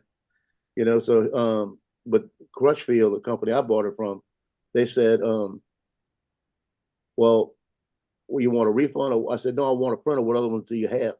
And they said, the only thing we have is the M5, I had the M5C, Anchor Make. And I said, yeah, but that's a little more expensive than that. He says, hold on a minute. He come back and he said, well, we could upgrade and switch them out for you at no extra cost. Give you an upgrade. He said, that's a direct drive. Crutchfield is selling 3D printers now? Oh, Crutchfield sells everything. They got drones and everything. That's what I remember. Crutchfield's where you buy all your first car stereo stuff. Yeah. Then they started selling home stereo stuff. I bought a 65-inch Sony from them, and that's when I got the Sony card, because they give you so much same as cash. Right. So I did it that way. I had 18 months same as cash on my 65. So I said, well, shoot, that's the only way to buy it. You know. Yeah. I don't feel like paying cash for it. So I buy everything through them, same as cash. I think I bought one of the Avadas through them. I guess, like I say, you got to go where the market takes you. They want to stay viable. But they gave me this. This was an extra. It was on sale, and it was about $130 more. And they just sent me this one. And the good news is, when this one, I've had it jammed twice, but when it jams different. And what happens is, usually breaks off, a little piece will break off right at the tip of the hose. So you just pull the hose out, push the thing through, and it comes right back out. It doesn't break off in the extruder, because the extruder is a direct drive. It doesn't have wheels, it kind of just moves back and forth. So it can't break it off like the other one. Well, I The wish wheels- all the you wheels chew it. 3D, I wish all you 3D printers the best. Bless your hearts. Because Dre would not be dabbling in that area. I just got commissioned. I just got commissioned for Captain Ray. Mm-hmm. He wanted me to make him some of these and Right. for his stickers. He's gonna put his stickers on the back. Right. Like that. Printers, 3D printers are like time vacuums, aren't they? You know, it's where some of your life will go to die, never to return. You know, that's the way I see You're it. right. I'm with And- Dre on that, 100%. See, that's the shape of his sticker. Right. So his sticker will fit right on the back of that one. Mm-hmm. And then I made him these too, like that. I made him those too, because his sticker will Okay. go on the back, but it'll leave some space. So I'm gonna send him about 10 of each. And because he said, "Can I buy like 14? How much you charge me?" So I'm gonna send him 20 and just say, "Here, tell me which one you like, and if you want them in the future, we'll talk." You know, Yeah. because I'm not worried about this. That's no cost. So this just time. And Yeah. mine, I did mine overnight last night, basically. Mm. How cool though. Mm. Can't deny that. They're pretty cool. But he wants to do them like Johnny and I did. This is the one I did for me. It's a USA drone flyer. And Oh, it's okay. red, white, and it's red, white, and blue. Then I got a sticker on the Okay. back. Oh, okay. Yeah. You know. Yeah. Almost like a size of a poker chip. Yeah. And if you buy the poker chips like Marcus and them do, Mm-hmm. those suckers are like shoot $1 something a piece. Oh. Okay. Mm. Yeah. When I was gonna get some, and the price, I said, "Oh hell no." Yeah. It's like me. I was thinking about getting some of those coins made up, and I saw the price of that stuff. Oh yeah. I said, no, I need lottery money for that. Well, I'm actually thinking they got a company, New Orleans at Mardi Gras. They throw a coin. It's aluminum, call it doubloon. They throw it all parades, and they've got tricolor ones and dual color ones and all kind of stuff. And they got companies around here that do them, and they're relatively cheap, but you got to buy like a minimum of like 1,000. Yeah, that's You what I'm know, saying. You so- got to buy them in bulk. That's where the cost comes in. Yeah, so they're relatively cheap. You can get them, but you got to pay money. Right. And what I'm thinking about doing, in the future, I might, depends on how this Marine Corps thing goes, Mhm. you know, and I might go ahead and get like a tricolor or at least a dual color Mhm. and have them made up, and those will look real nice. Have Yeah. about 500. See if I can get 500 maybe. I got to get 1,000, and the money's, like I said, the Marine Corps money gets right. Then I might care about it, you know. And Mhm. just go ahead and buy the buy the 1,000. Because when I had my stickers, my patch that I made, AI Mhm. Press Nola, I wanted to get a patch made, so I'd have my own press patch with my own company on it. So I went to a company in Slidell, and she designed it and everything. She goes, "Well, this is the deal. I want the minimum order is 50." And I said, "Okay, how much is 50?" She goes, "We could do 50 for $180." Mhm. And I said, "Well, I'll never need a patch again. $180 wasn't that much." I said, "Let's go ahead." And she comes back and she goes, "It was 25. It was the minimum order." And she says, 25 of them was $180. I said, Mm. "Okay, let's go." So she calls me back and she goes, 225, you can get 50. I said, "Do 50." You know, I said, "Do 50." You know, and I got 50. So I've got 7 shirts with patches on it and 43 patches in my safe. Mm. You know, and the deal is if something happens where I got somebody working for me, I could make them a shirt and put a patch on it. Right. Yeah. You know, so Yeah. so I figured, Yeah. and then if the shirts wear out, I don't have to take the patches off. I Mhm. could just put new patches on. I've got 47 more, True. That's true. 43 more. Yeah. So Yeah. Mr. Lance, how are you, sir? Class about to start? Muted, Lance. Yeah, you're a little muted. Yeah, I am doing 1 point perspective today, so I'm getting my lesson done and ready to go, and gonna teach that. It's beautiful out, but we're gonna learn about it today. It's supposed to rain tomorrow. I'm hoping it holds off. We'll see when we get out and shoot right. tomorrow. So Yeah, that's funny you say. I brought my wife down here to give her extra little time off. And what does she do? She's entering grades in on her laptop. She's doing lesson plans and things of that nature. And I said, why did I bring you down here? Yeah. You know, in the off time, you know, maybe during the day she can walk around San Diego with you. What part of San Diego are you in? I'm right in downtown, next to Balboa Park, closest thing. And then I say the conference or whatever it's called, you'll call expo, is down at the convention center, down near the water. So I'm about, if you could just drive your car, if you knew San Diego pretty well, it's about maybe a 15-minute drive. But like I say, San Diego's got too many one-way streets for me, and they're narrow as I don't know what.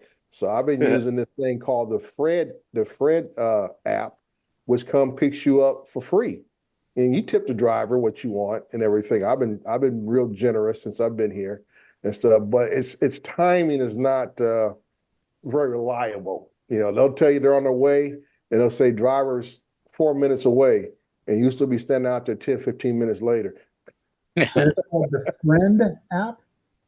It's called Fred is the name of the service. It's Like sponsored by the Fred city. Flintstone? Yeah, way it operates, you think so. You think the guy was pedaling with his feet. But that's what you're saying is Fred. Yeah, it's a little small electric vehicles.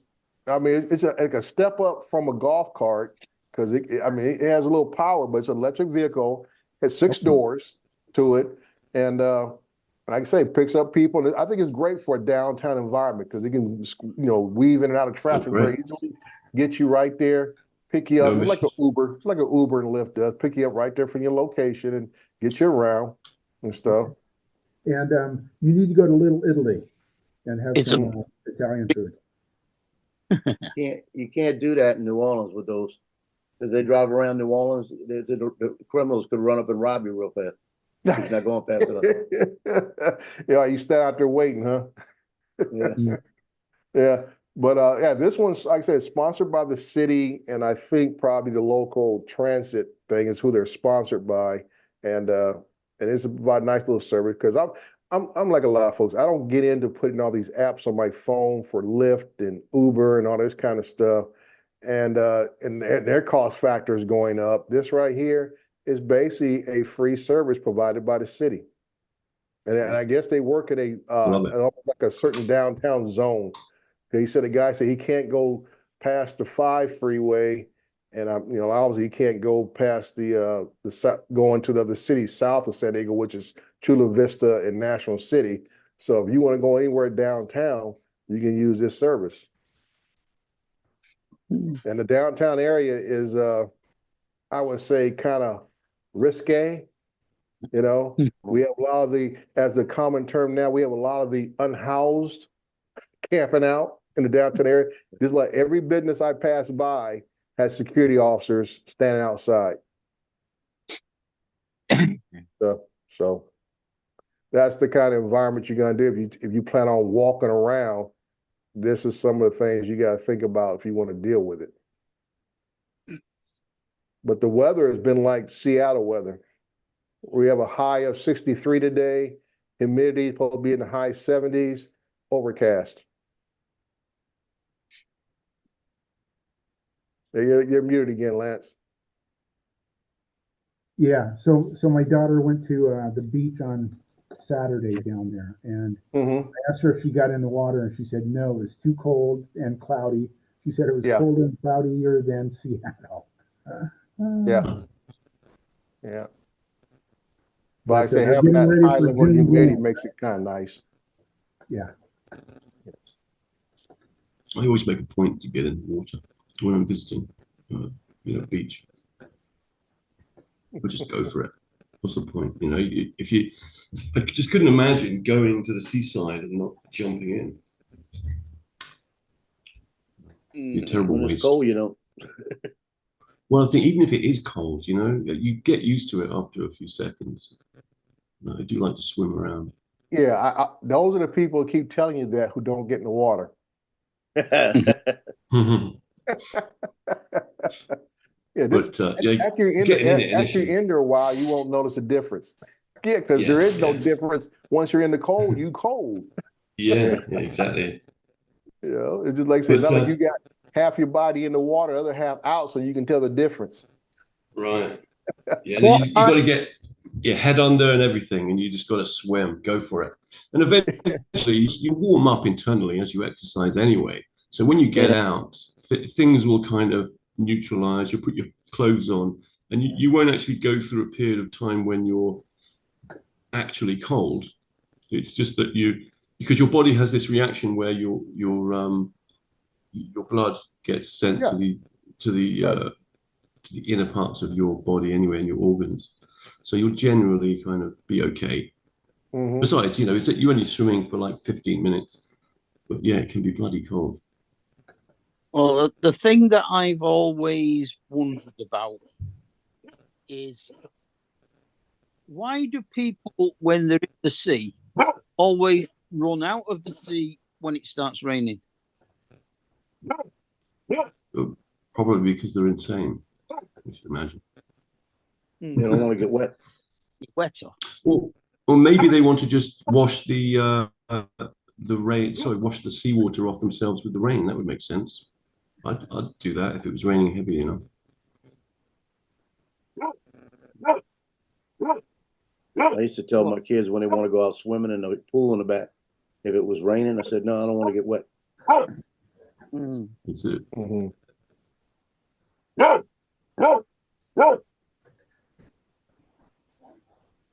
I can always tell it's raining anyway outside because I've got some special seaweed. Please. And it's seaweed that I hang outside, and it tells you whether or not it's raining. Because if the seaweed's wet, it's raining.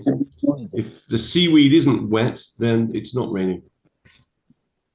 That's how it. The best one That's how it works. If you look out of the window, it's very technical. See the hills, it's going to rain. If you can't see the hills, it's already raining.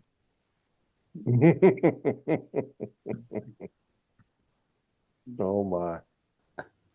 And I guess you want to verify that, you call the old man down the street to see if his left knee is aching. Yeah, that's it.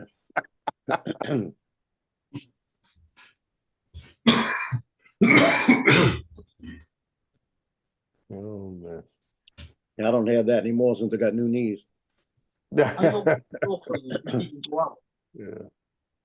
Well, I'm Can't gonna help you pop anymore. out, gentlemen. I'm gonna go get a little breakfast in, get in the shower, and decide to make my way down to this convention center and see what I Okay. see. Well, I look forward to finding out what it was, about the stuff down there. Thank you, Drew. If I don't get on, I'll put a video out so you can see what I got from there. Talk to you guys later. Enjoy San Diego. Thank you. It's a lovely place. Later. Later. Excellent. It'd be interesting to find out what he sees down there at the convention. Hey, Dan, what's up? Dustin? Jonathan, family, what's up?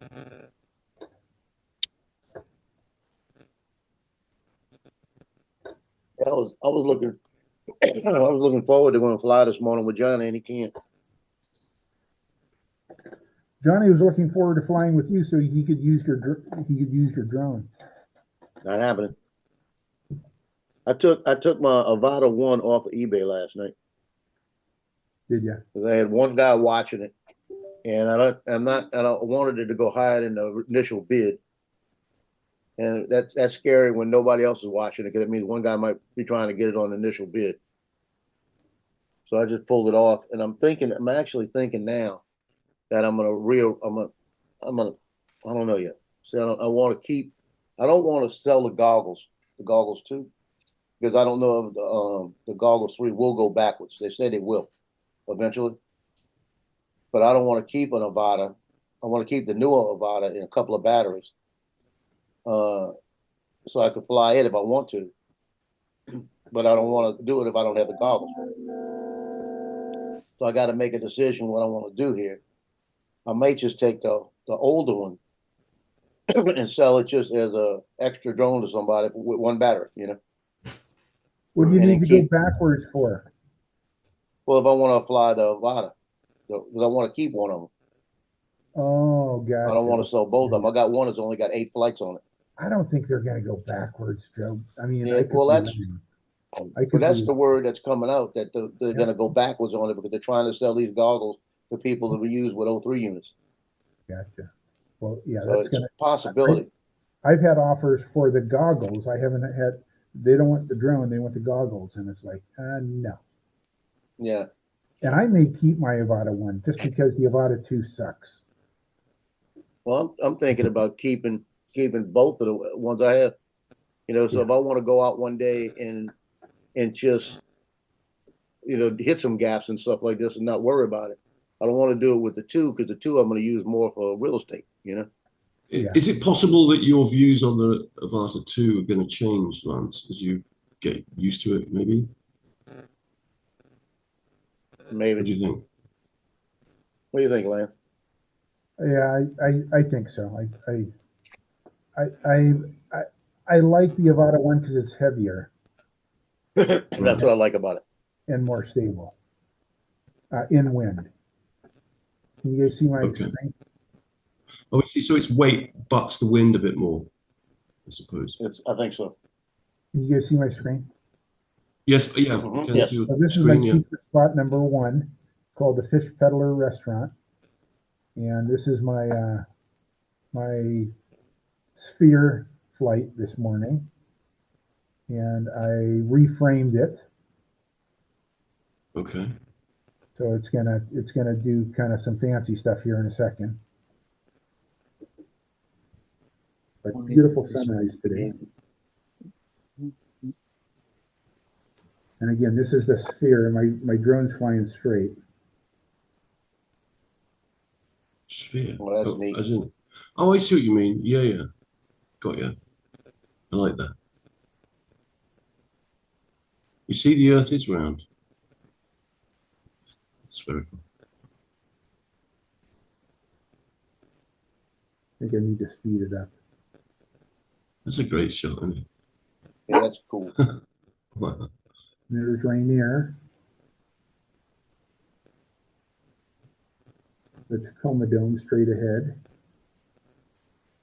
Come on.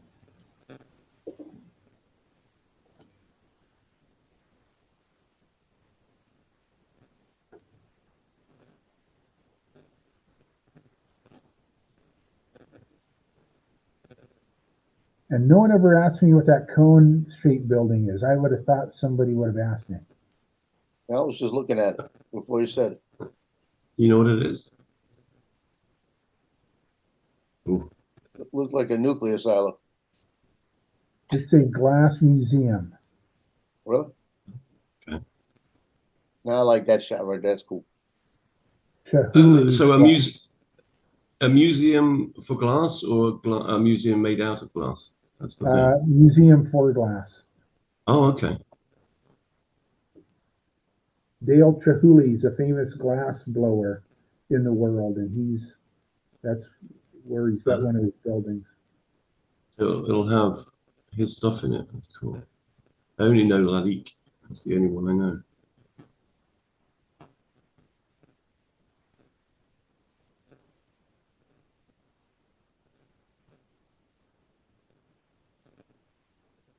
Besides, Lalique. Just some fun It's a with school. some Sphere and being able to reframe where I want to look. So in order to do that sort of photography, you need what, a 360? Yeah, the Sphere is a Insta360 product that's sold. Oh, In yeah. fact, I can't see. I bought it about a month ago, maybe 2 months ago. I looked recently, and they're not selling them anymore. So I got in on the last shipment, I guess. And you've got that hanging off the bottom of the drone, right? It's off the side of the drone, so Okay. it clamps on the side, so it makes the drone invisible. So when you saw me go, upside down that minute ago, Yeah. you weren't able to see the drone because it's got a camera on top and a camera on bottom. Yeah, and it wraps around, and the drone fits in that little pocket. Correct, yeah. It can be invisible. Oh, I'm showing it again. You guys It don't was see it again. specifically made to fit the Air 2 and the Air 2S, Michael. Those are the only. I think it works for both, Mark. I think the sphere can strap to both of them. Oops, sorry about that. Yeah, thank you, Mark. I just you caught me in the toilet. I heard you because I got my earpods in, but I couldn't. Hey, Mark, you'd appreciate this. They just showed a female golfer, professional golfer. She was hitting a shot. She was hitting a shot, a second shot. It was a second shot to the green, and it had a big water hazard in front of it, right? In the water hazard, they've got a float in the water hazard about 4 feet by 4 feet that's got advertisement on it, right? And she hits the thing, and the wind's blowing, and it said it looks like it's going to be a little short. No, listen, it's coming down, and it comes down, hits that little wooden platform that's sitting about 30 feet out in the water, bounces off of it, goes up and hits onto the green. Nice. So she deflected it off of that, you know. Can you show us, Joe? It was on television. Oh, I see. Right. Okay. Yeah, I'm sitting there and watching it. They were talking about it. It was an amazing shot, and it comes down and it almost didn't hit it. It hit the very edge of it, and it bounced and came over, hit the fairway, and jumped over to the green. Have you seen that shot where a guy bounces it off the water? Yeah, my it's a dad really hard shot. My yeah, dad's like actually skimming a done that. stone. Oh, yeah. Oh yeah, it's extraordinary. It really is. Strangely enough, at the Belfry, there is a lake in front of the 9th green and a lake in front of the 18th green, and he managed to do it on both of them in the same round. Wow! I wouldn't mind betting that the dimples in the golf ball are actually helping that happen, helping the ball skim. It was actually a bad shot because what he did was he thinned it, which then puts a lot more spin on it and keeps it low, which is the reason why it bounced. Got you. It's the same kind of effect as the bouncing bomb. Right. So is it spinning against its direction, let's say? I mean, is it spinning forward? It's spinning. So if it was a snooker ball, it would be top spin, right? That's a good way to put it, isn't it? No, it's backspin then. Yeah. All right. Which is what makes the ball rise up in the air normally. Right. I missed everything y'all said just now because the weather girl Hannah right there was sitting on a couch with a skirt on. I had to watch her. Ooh, Whenever she comes on in the skirt, I stop what I'm doing. You can't believe, because of the dimples, because of all the dimples on the golf ball, as it spins, it basically does the same kind of thing as a wing, and it rises up into the air. Yeah, it's called a Bernoulli effect or something. It's when something has less pressure because it's moving faster past the wind. Well, in fact, it doesn't have to be wind. It can be any medium actually. It works the same. But it works hydrodynamically as well. Yeah. Yeah. If she catches my attention when she comes on like that, I have to stop what I'm doing. Oh my word. Because you always see her from the waist up. And every once in a while she'll come sit here like that. And when she does, I just stop. It makes my day. Although to be fair, you know what's wrong with those legs, right? I won't say it. You know what I'm going to say. Don't worry. I know what you're on. I know what you're doing. I'm thinking the same thing. Yeah. The bad part about she's the only one in Fox 8 New Orleans that I've never met, and it's going to happen. I got to find out where she's at during Mardi Gras, and I'm gonna go. I'll make sure I shoot right there. Hi, Dan, Corey, Dustin, Jonathan, Daryl, Dan, and Daryl. Yeah. Dustin's up there. Jonathan's been here a while. What's good? What's up? Yeah, I missed the chat because when I touch the thing, the chat goes behind it, so I don't see it. Maybe I need to just resize it. That'll work. Oh, excuse me. See, that's the way I ought to do it. I don't know what I'm thinking. What? Just reside the big screen, that way the other thing sits on the side. Oh, excuse me.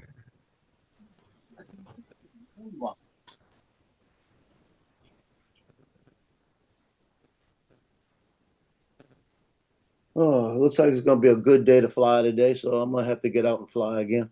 But I got nothing to do till tomorrow and then Thursday.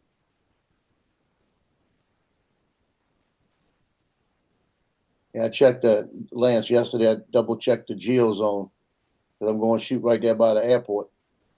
I wanted to make sure I wasn't gonna have a geo zone sneak up on me. And I'm gonna be about a quarter of a mile away from it.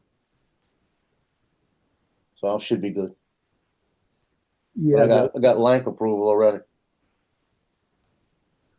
the new firmware that they just put on all the DJI stuff appears to be a little more sensitive to all that stuff. See, that don't make sense because they were talking about taking it off.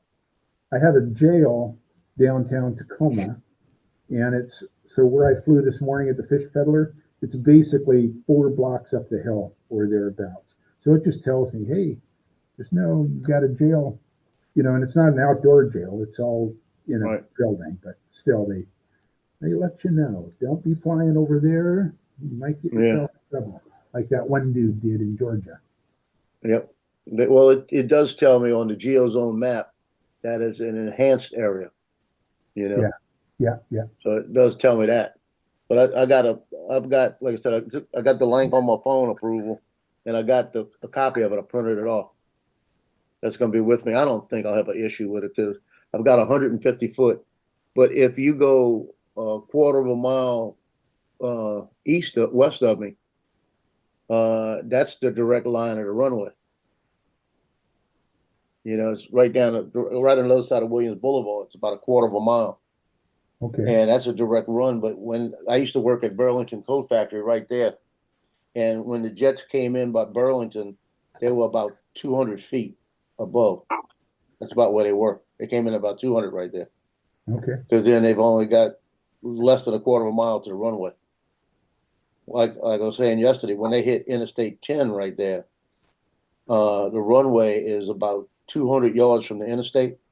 Those suckers are coming over the interstate at about 100, 150 feet, 100 feet. And you get some of the real big ones coming in at 150 feet coming over the runway. But as you're going over the interstate right there, well, that's crazy. And the opposite end of that is Airline Highway. That's Highway 90 on the other side of the runway. And when they come in over that, they come over about 50 feet over that road. You'd be driving, and all of a sudden the jet comes in right over the top of it.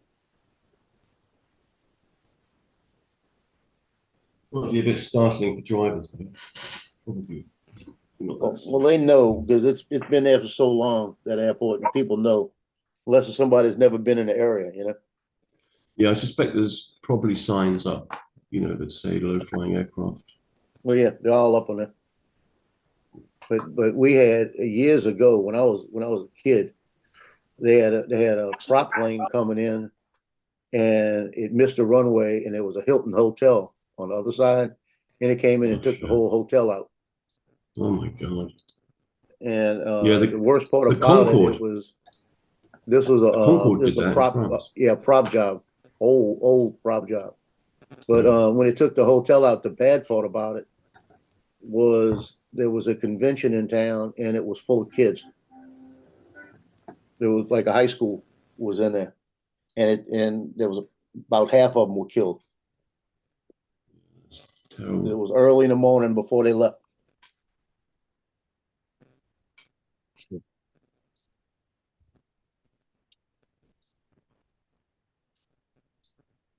Yeah, just terribly unlucky. Yep. Yeah, that was just. Yep.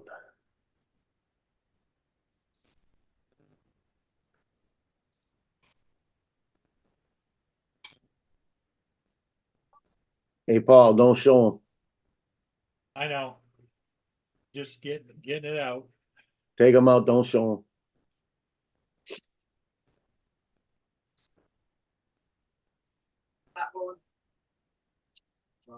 Yeah, they walked me out the door with it. Oh yeah, that's the way it works. They will definitely walk you out the door with it. That's like if you go to like Academy Sporting Goods. If you purchase one in the back, they walk you to the front. They want to make sure you don't stop along the way and load it up, you know? Yeah.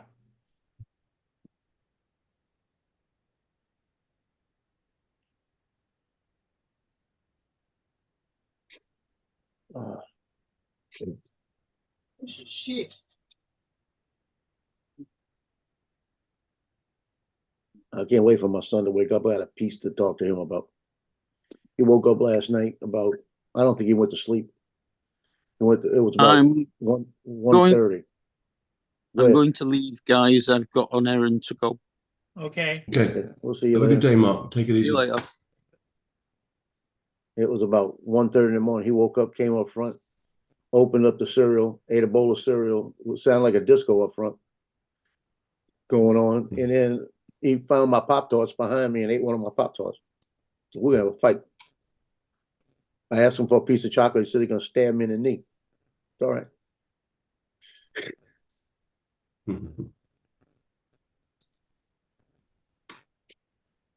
Still another man's popped up. We'll draw a line somewhere, Joe. Yeah, I want to draw a line on that one. Leave my Pop-Tarts alone.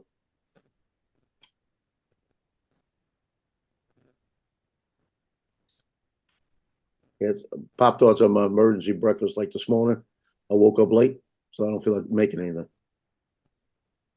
I woke up late all this week. This is ridiculous.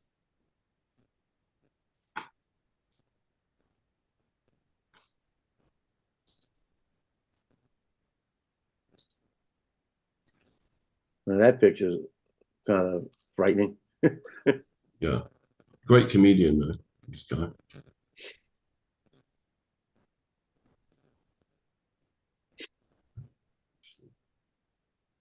Hey, Lance, Popeye's fried chicken come out with a bigger box. You get 4 sides, 3 sides, biscuits, and 10 pieces of chicken, $25. Sounds like a plan.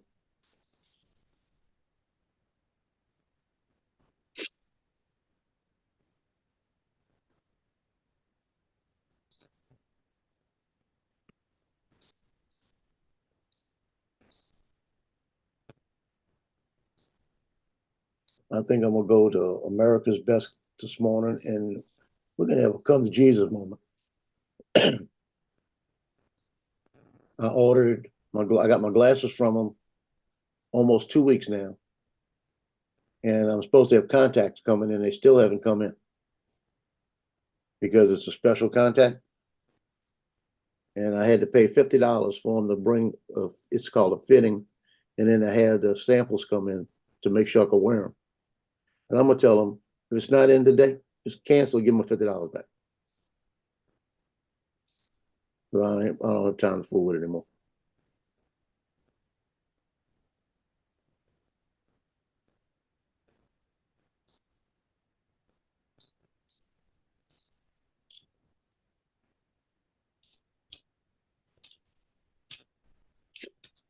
Well, they keep getting pretty women on this show this morning. God darn it.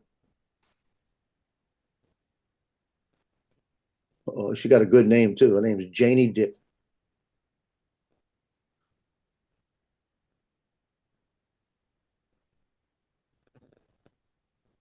And she has no ring on her left hand. Ain't that?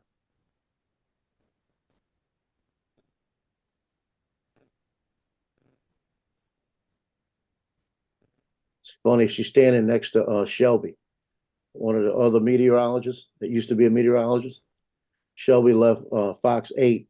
She had a baby that was like going on 1.5, and she got pregnant again and found out it was triplets. So now and then she went ahead and gave up her meteorologist job at Channel 8 and went home and took care of the kids. And every once in a while they call her back when they needed her. Now she's got a new show called New Orleans something. I can't remember what it's called. But she comes in now in the mornings later, and she's on there for about 2 hours every day. So she's got a better deal now, and she don't have to be a meteorologist.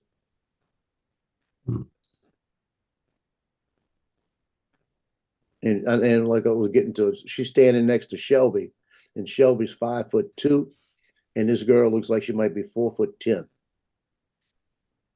And she is pretty too. I'm not saying girl, woman. No ring. Got a close up of her left hand. No ring. Now we're talking. I might have to go hang out at Fox 8 for a while.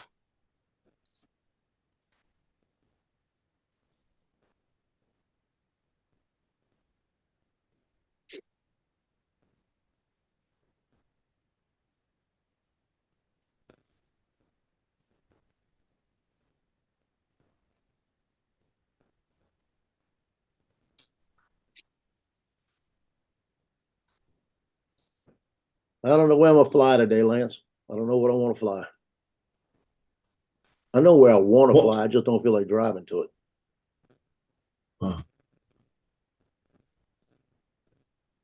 Because the problem is you go down there and you wait, you know. I flew at my number one secret spot this morning, and I've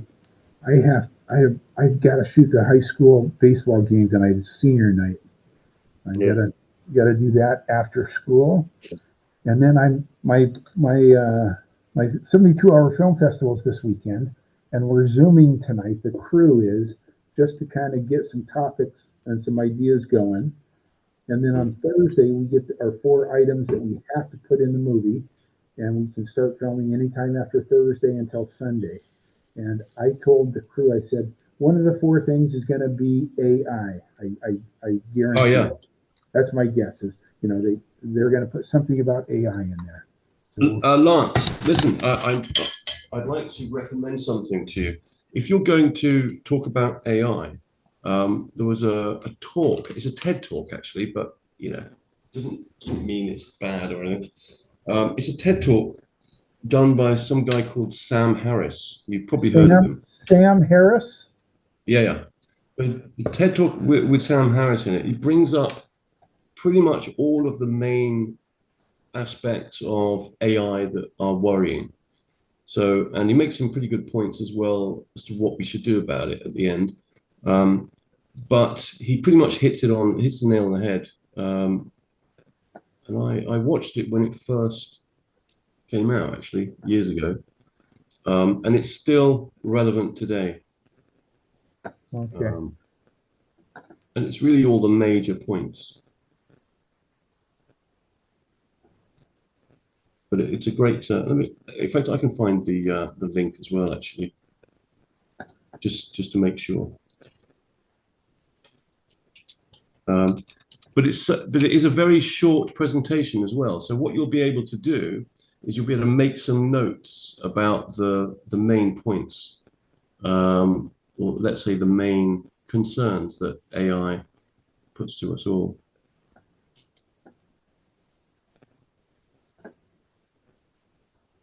The existential issues.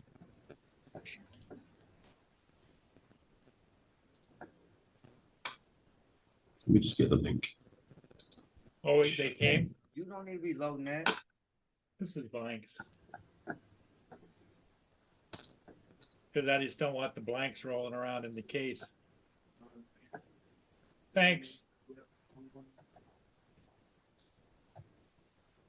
Oh, stop. Okay, I'm going to put the link in the YouTube comments, and I'm also going to put the link in the Zoom comments for everyone. Okay, there you go. It's in Zoom and it's on YouTube. And it's just very useful presentation. Thank you. You're welcome. Like I said, it just highlights all the real important main aspects and dangers of AI, general and advanced AI. Not long, See, after he went to a conference with a load of people who have quite a good take on AI as well. And he went to this kind of stage to talk about AI with the people who managed to get an AI to play Go, this game. It's very popular in Asia. And they trained an AI to beat Go, and then they trained it to beat every other game and to teach itself. Also, they trained the AI how to modify its own source code. And then they figured out what that meant for AI, what that could mean.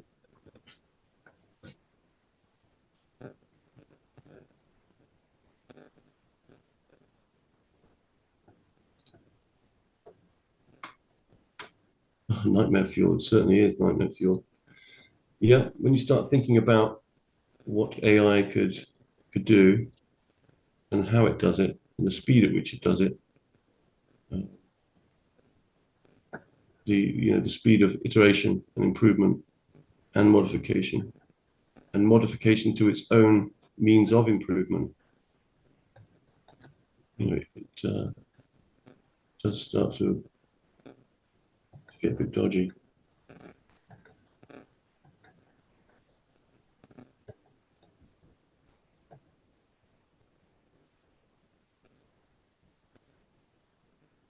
So are you going flying with Johnny today? No, he canceled. He's got a eye doctor's appointment today. And we're doing it tomorrow. I'm gonna do it tomorrow. I'm going flying, I don't know where. I'm looking at outside, looks like the sun's starting to come out finally. Yes, I did, Don. I saw that. It was very cool. I love those little things. In fact, are you referring to the one that's also a drone? It's very small, it balances itself. Sure. And it bounces. It bounces and stores the energy that it uses for the bounce. Very cool.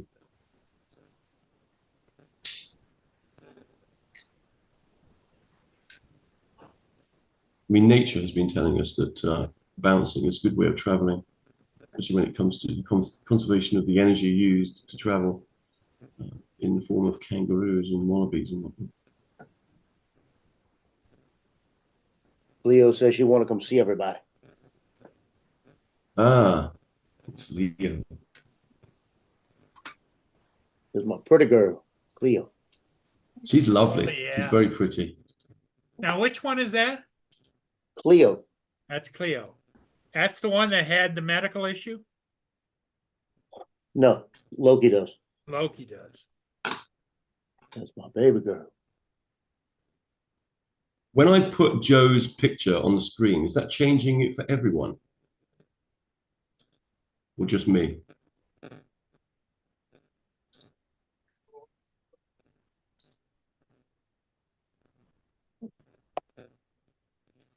Let's see, just show the pretty girl.